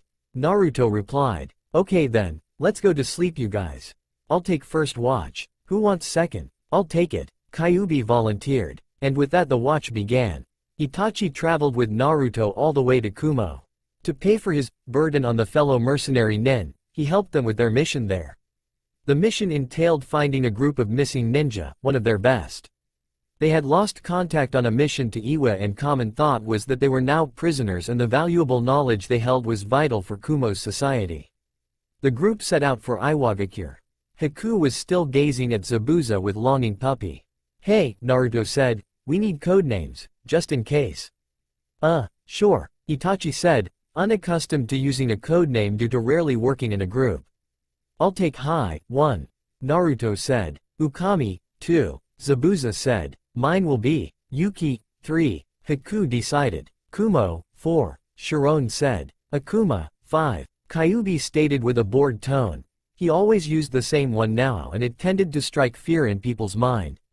Itachi started, really unsure of what to do, being unaccustomed to this idea. Anyone? Let's see. Itachi, when I think Itachi I think, how about? Kira, 6. Naruto rambled. Kira? Kira, cuz you know how everyone thinks you killed the clan. So you know killer? But instead, Kira. Kira? It sounds like a girl's name and it's not a good thing that people think I killed the clan. I'm with the weasel on this one. It's far too girly. Weren't you going to tell us about that anyway? Zabuza interjected. Fine, how about weasel then? Use the English meaning of his name. Eventually, we'll tell you about it tonight. Better than Kira I suppose, Itachi muttered. Naruto smiled. Let's continue on then, she said picking up her speed a bit. And so they continued. That evening, they settled down that night about a quarter of a day's run from Iwa. After catching their dinner and setting up a fire to cook said dinner over and starting to cook the food, they began the long story about the Uchiha clan. When Sasuke was 7, Itachi approached his adorable Otouto, 7. It was Itachi's job to pick him up from the academy because their father had something better to do than pick little Sasuke up from the academy. Ni-san, 8, Sasuke called out with a childish tone. Then again, he was only 7. Ah, Otouto, Itachi stated. Can you help me with kunai throwing today Aniki, 9? Sasuke asked a hopeful gleam entering his eye. Ashikarazu, Otouto, 10. I can't, Itachi said. He lightly jabbed Sasuke in the middle of the forehead. Maybe another time. You always say that Aniki. You always say another time and flick my forehead, but when? Itachi blinked. So his little brother was right, he really didn't ever. But he really didn't have time. He was in Anbu and he had a little 7-year-old blonde to look after, make sure that he lived through the night, and some really strange things were going on. Shisui was acting suspicious for some reason. Itachi and Sasuke began to walk home. Okawa-san, 11, was making fish and vegetable tempura that night and they weren't to be late. Dinner was normal. Itachi was silent, Fugaku, their father, was demeaning Sasuke's hard work, and Makoto, their mother, was smiling and making the occasional comment. A normal dinner. Itachi cleaned up his plate and then walked off to his room to get ready for his rotation on the Protect Naruto assignment. This poor little boy had been beaten more than he had, an Anbu member, and this kid was a mere 7-year-old academy student. Itachi left after quickly saying goodbye to his family. Sasuke gave him a quick hug, said good luck, and then ran off to do his homework, train a bit and then go to sleep. Itachi watched his charge silently from outside the window. Itachi knew why this kid was ostracized. He watched as the little blonde boy worked himself to exhaustion, never stopping, and never giving up, completely independent. No one to hold down his legs while he did sit-ups? No problem. He had a strap on his bed to keep his legs down. Not enough money for weights? No problem. Just use books and weapons from school. But Itachi couldn't help but wonder what drove this little chibi to work so hard. Nobody liked him. Well, a few people did, but certainly not enough to get this kid to work this hard. Itachi watched him do drill after drill, never-ending training. What stamina, he thought to himself. Naruto looked out the window in that precise moment. Oh shit, Itachi thought. Kid isn't supposed to know I'm here if I can avoid it. Too late, said Blonde was walking to the window now. The window was opened. Anbu-san? I know you're there. Please come in for a bit, if nothing else for just some water. I know there's been someone here for the past couple months. The blonde spoke softly. Itachi heard it of course, but nevertheless, wasn't this kid supposed to be brash as hell? Not to mention loud? Itachi sighed. What harm could it do? The kid already knew there were people there anyway, so Itachi leapt in through the window. A glass of water was handed to him and he quickly did a test to make sure it was safe. Not that he thought that this 7-year-old kid would poison him. He then drank it after removing his mask for the briefest moment. So what if the kid saw his face? Not like said kid was going to hunt him down because of it. Anbu-san? Domo arigatou gozaimasu, 8, for protecting me. Really, thanks so much, Naruto said giving a smile. Itachi ruffled his hair a bit and then left the apartment room. He continued his watch and around 11 p.m. Naruto went to sleep. Then at 4 a.m., one of the other members of the team switched with him. The cycle repeated whenever Itachi had guard duty for the small blonde. He found himself quickly becoming attached to said little chibi blonde, becoming more and more non-understanding on why so many people hated this little child. He always tried so hard. He acted mild-mannered around Itachi too. Itachi knew about Kyuubi, the Sandaime had told him before he took up the mission for his team. It was obvious Naruto didn't have any malice towards anyone. Naruto did pull pranks often, but no one ever got really hurt. The occasional scrape, bruise or cut not included. No matter, Naruto was careful. Itachi soon found himself teaching the little blonde how to do certain techniques, helping him train. It was odd but enjoyable nonetheless. The little grin that appeared on his face whenever he did something right was adorable. That's right. Uchiha Itachi thought something was adorable. He did have emotions, he just chose not to show them. And then it finally happened. Shisui, his best friend. He overheard Shisui talking about killing the clan and Hokage. This wasn't going to be good. Quickly running to the Hokage's tower, he already knew what would happen. Shisui would need to be killed. Unfortunately, Itachi was right. He had been assigned to kill Shisui. He chose to do it a day there was a meeting, fewer witnesses. Choosing one of the least painful ways to kill him, Itachi took Shisui's life. A moment of pain and that was it. Suddenly Itachi felt his eyes burning. He fell to the floor, writhing in pain. He groaned and resisted the tempting urge to scream his head off. Soon it was all he could do to not fade into darkness. The pain climaxed soon, and gradually began to fade. Itachi let out a sigh of relief. A dull ache in his heart existed now. Quickly arranging it so that it looked like Shisui killed himself, Itachi left to go to the Hokage's tower. As he passed by a particularly shiny window, he realized something. His Sharingan looked like shuriken. Little three-pointed shuriken, but shuriken nonetheless. He reached the Hokage's tower much sooner than he expected. The trip that normally took him 5 minutes took him 2. Hokage-sama, yes Itachi? The Sandaime replied. Mission complete. Any complications? Just one. Itachi brushed his bangs from his eyes to reveal the odd Sharingan. The elder male gasped softly, the Mangekyo Sharingan. Itachi gave his superior an odd look. Look it up in the records, he was told. It is given to only the accursed few who kill their own best friend. Itachi's breath hitched. The dull ache which had failed to fade stayed strong in his heart. He did feel guilty for killing his best friend. The Hokage read his slightly changed expression. You feel guilt for your actions? Itachi nodded. Understandable, Itachi. I'd like you to keep an eye and an ear out for any odd actions concerning the Uchiha clan. May I go? Itachi received a nod in return. He left. He immediately went for the clan records in order to learn what this new Mangekyo Sharingan was. It was a terror. It gave him horrible strength. Great techniques but of horrible strength, and it caused damage to his eyesight. The only way around this nasty little side effect: steal another's eyes and implant them into his own. The idea gave Itachi the shivers. If he did that though, he would have the ultimate form of the Sharingan. Itachi tuned off his Sharingan, realizing he was doing damage to his eyes that would never be repairable. Itachi immediately ran off to the home that belonged to a small blonde child. Naruto might be able to give him some form of comfort. He later found it a bit odd he chose the comfort of a child he hardly knew as opposed to his brother or something. His shoes made a soft, clop sound as they hit the window sill. Naruto was still up, heard this small clop and immediately turned to the window. After a brief questioning look, he opened the window and welcomed Itachi in. The small blonde found himself wrapped in a hug. Itachi was shaking. He sort of awkwardly returned the hug. He wasn't used to contact being caring or for some form of comfort and not hurtful. He allowed the hug to continue. Itachi-san? What's wrong? I just killed my own best friend. Naruto looked at Itachi oddly. Why would he do such a thing? A friend was something to be treasured, right? Itachi wasn't so much a friend to Naruto as a comforting sensei. Naruto didn't completely understand what a friend was though. He'd never really experienced what qualified someone to be a friend enough to grasp what it was. I had orders too, Itachi said. Naruto gasped slightly. Why would Gigi, 13, order Itachi to do something like that? Shisui was going to betray the clan and Konoha, kill us all. The Uchihas, that is. Naruto nodded in understanding. He got up, gave Itachi a glass of water and then pulled out a chair for Itachi to sit down on. This was some of the most emotion he'd ever seen Itachi-san emit. Itachi finally just let loose and started to cry at the loss of his dearest friend.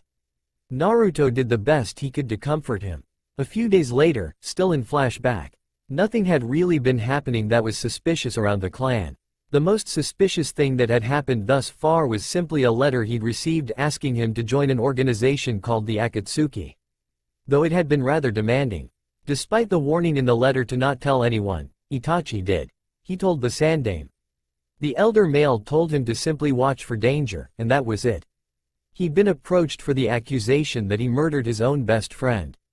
Deciding to keep them off of his tail for a long while, he used the Mangekyu to implant the idea. With the practice he'd done, it was much easier. A day or two later he was sent on a mission. Disaster then struck. By the time he had returned home, the entire Uchiha clan had been killed.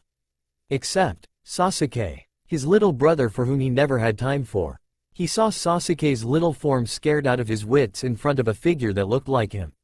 As the figure left, Itachi saw a bit of their face for a second. Some piercings and eyes he was unfamiliar with. But from a distance his form looked just like his own. As Itachi approached Sasuke, Sasuke turned to face him. His eyes went wide, and he heard the quiet mutters Sasuke made before passing out. How could you kill everyone? Aniki. Oh shit. He regretted it sorely now. Quickly grabbing the unconscious form of his little brother, Itachi raced for the Hokage's office, staying hidden just in case. Hokage-sama, we have a problem. I already know, Itachi. What the hell are we going to do? Itachi was swearing mentally. Well, more so than he was physically. If it's okay with you, then you could become a spy for Konoha in this organization that wanted to hire you.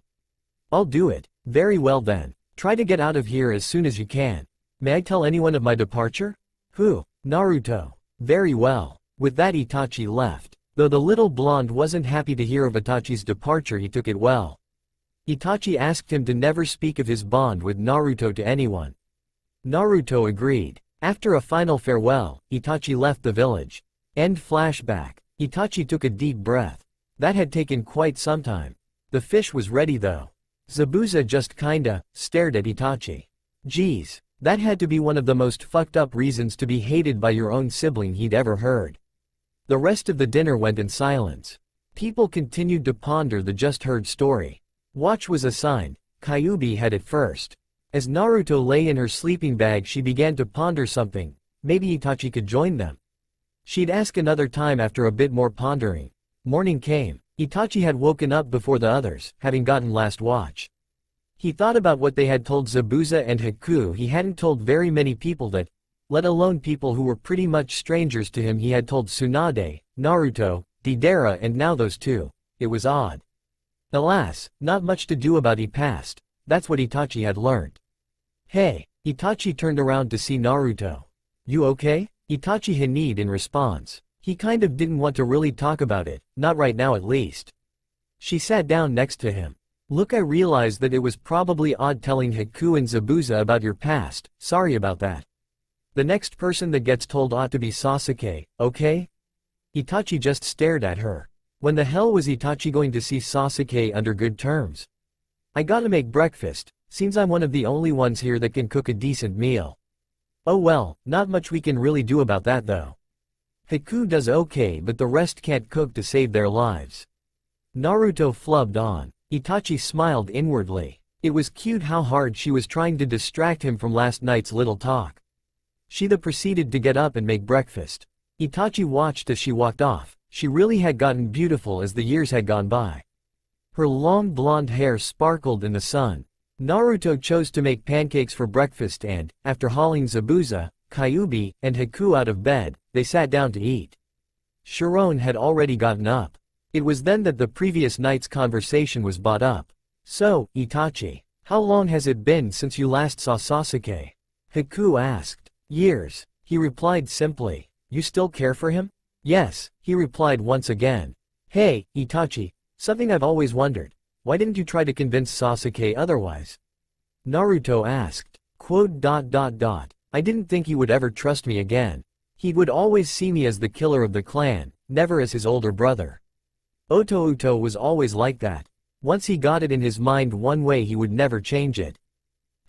Yeah, you're right. I think that might also be why he left Konoha originally, because of me. I was always the dobi in school.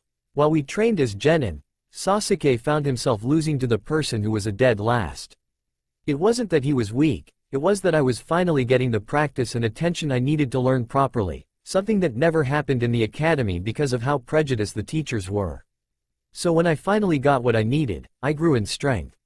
Quickly. He felt his superiority threatened because I was doing so well. Guess he has a superiority complex then. But yeah, he really didn't like changing his mentality. Itachi smirked. He wasn't the only to notice then, that was always good.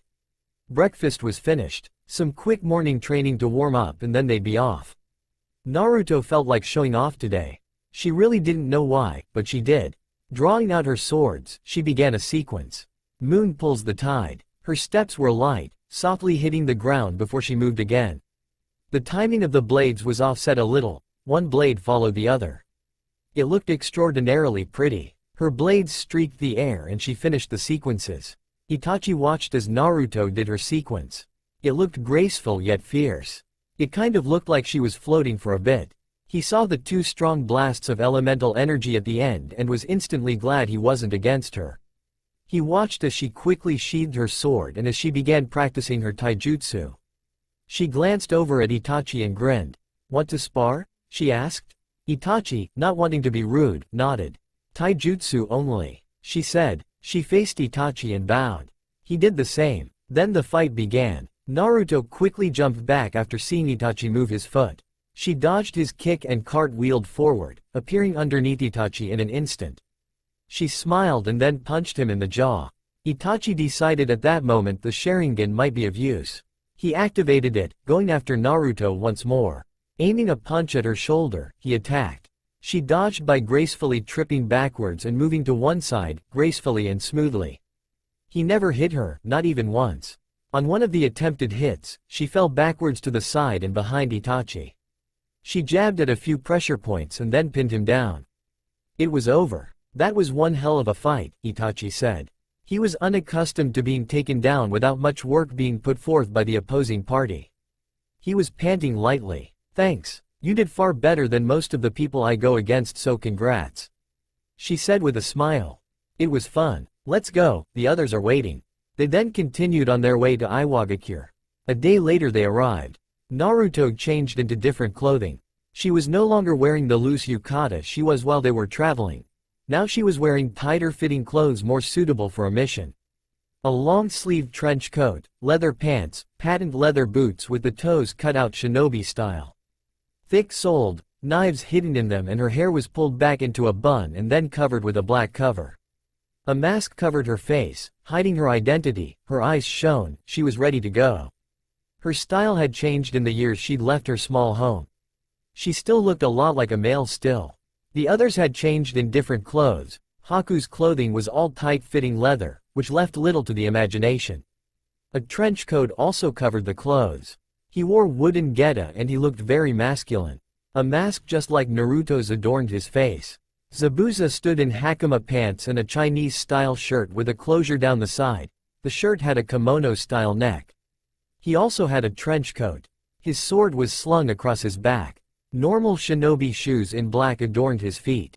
He too wore a mask. Kyuubi wore a sleeveless leather shirt. It showed off his slender but well-built torso. Black shinobi pants adorned his legs and he wore boots like Naruto's. He also wore a black trench coat with a mask, just like the ones the others and the group wore, in place on his face. Itachi said after looking at them. A mask was thrown in his direction. He caught it. He nodded and put it on. It was time for the mission. Night fell soon and Naruto motioned for the team to move in. Breaking into Iwa was the easy part, relatively low security. The village interrogation building was relatively easy to find, but breaking in, that was going to be the difficult thing. Moving carefully around the numerous guards, trying not to be seen, the group moved. Several possible spots for the team they were looking for to be, potentially. Due to the time though, it was likely for the people being rescued to be in a cell. Luck wasn't with them, they weren't. They continued on through the building, Checking the isolation cells next, still no luck. Interrogation room, no luck. Torture rooms, bingo. Figures Iwa would go to this so early. Minor problem though, the captives were being held with guards in the room, receiving lashes. 4 people, tied, arms behind their back, kneeling with their shirts off and blindfolded. Angry red welts covered their body and some were even bleeding. The poor nin were being interrogated for the information they held. Each time they didn't answer, or lied, they received 30 lashes. All the people there were male, except for one of the captives. Naruto felt a pang in her chest for the sole female, left topless and in only a bra. 2 of the captives were brown-haired, 1 raven-haired, and the sole female was a redhead. About 10 interrogators stood around the room with whips. Suddenly the interrogator, well, one of the several interrogators, grabbed one of the captives and full-on kissed him on the lips, hard and bruising. A hand caressed the victim's skin, wandering the welted skin. A quick push, and suddenly the poor captive was pinned down, completely unsure of what was happening, what to expect, he couldn't even see for God's sake. Cold air hit the mont's legs, starting from the thighs. Pants had been discarded. A hand stroked the inner thigh of the tied man. The raven-haired male let out a soft groan when that hand moved upward. He instantly felt disgusted by himself. He was being pleasured by the enemy, about to be raped, and he was making sounds like a whore would. It was like a slap to the face. This poor man was going to be raped by another male. It hit all of the rescuers at the same time practically. It was kind of obvious when pants had been lost, but even more so now. Naruto nodded. They would infiltrate now, even if it meant they got found out. It really would be best if this poor guy didn't get raped. A senbon was thrown, hitting the rapist, well, attempting to rape at least, right through the jugular vein. It now stuck out of him on both sides. He fell over when another senbon hit him through a pressure point in his shoulder. He died shortly after. Kyuubi jumped in. He lashed out with his sword, beheading the nearest nin. Zabuza followed, doing the same. Itachi walked in then too. His Sharingan on, he attacked the nearest nin to him with a quick blast of chakra to the skull, instantly frying any brains he may or may not have had. Given that he fell over, it was to be assumed he did indeed have a brain. Haku and Chiron jumped down, ready to strike. Naruto also jumped down into the room. Shit. One of the still alive interrogators said, "It's them." Who? Another asked, obviously not up to date on the goings-ons of the world. A group of ruthless mercenaries, they can do whatever job they want. They have the #1 ninja in the bingo book, known as the sun's assassin because of their golden hair, or that's what they say. If you live long enough to see the glint on their masks, you're dead unless you're their payer. Well, if we catch them then we'll be rich. Yuki, Kumo, go help the captives. We'll deal with these people, Naruto said, her voice not stressed at all. She wasn't very worried. Hi-san. They rushed off to do that. Weasel, Akuma, Ukami, you're with me. She drew a single blade. Her chosen blade being the wind sword. One of the slightly brighter, depending on how you look at it, interrogators called for backup. At least 20 Chunin or Junin, and a team of Anbu were coming. He smirked. That was likely not going to be enough to take down this group of fighters.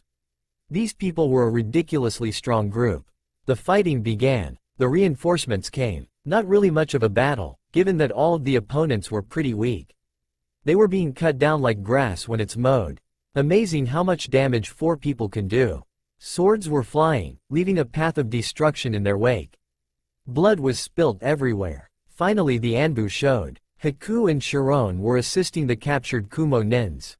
They healed what they could and spread salve over the remaining welts to help numb the pain and allow them to heal.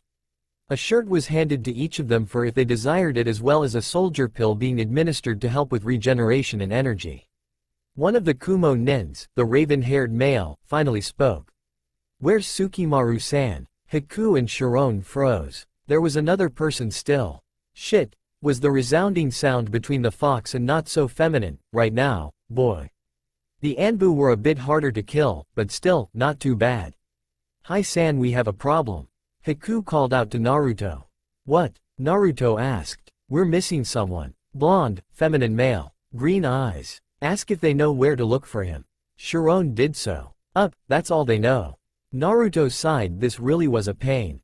"Okay, Weasel, you're with me. Everyone else stay here. Akuma, Ukami protect the others, Yuki, Kumo, heal the Kumo nin. And with that, Itachi and Naruto dashed up the stairs. Naruto sniffed at the air a few times, her enhanced sense of smell picked up on something metallic. Blood. Weasel, I smell a lot of blood about 2 floors up. Itachi nodded. A crumpled heap lay on the floor after they had gone the 2 flight of stairs. Naruto looked at the person. They looked blonde. Footsteps woke the blonde on the floor up. Naruto and Itachi were standing in front of this person, so as he looked up to see who was there he got a nasty scare when he saw 2 glimmering red eyes. He gave an indignant shout and clambered backwards. Who are you and what do you want? Naruto and Itachi glanced at each other. Naruto spoke, calm down Kumo nin-san. We have been sent by the cage of your village to retrieve you. Quote, he calmed down a little.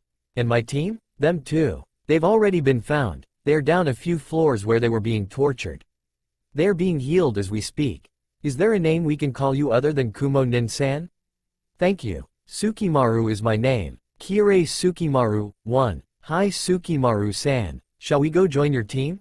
The feminine blonde nodded and they headed down the stairs. About time you got back. Hi. Kyuubi said to Naruto. I thought you'd run into trouble. Haha. No. Naruto laughed. After Sharon had healed up Sukimaru, they headed out. Ukami and Yuki, protect the Kumo team if a fight happens. Hi. They formed a V around the Kumo nins but with 1 person behind. Although a few people attacked, getting out had been relatively easy. They set up camp a little way out from the village. Finally masks were removed. Don't ever tell anyone what we look like you hear, or you will wish we'd left you in that torture room. Naruto warned. The Kumo team quickly nodded. Naruto released her long blonde hair from the bun cover it was under and changed out of her mission clothes. Who wants first watch? Itachi volunteered. Okay then, night people. And with that our favorite blonde ninja went to sleep.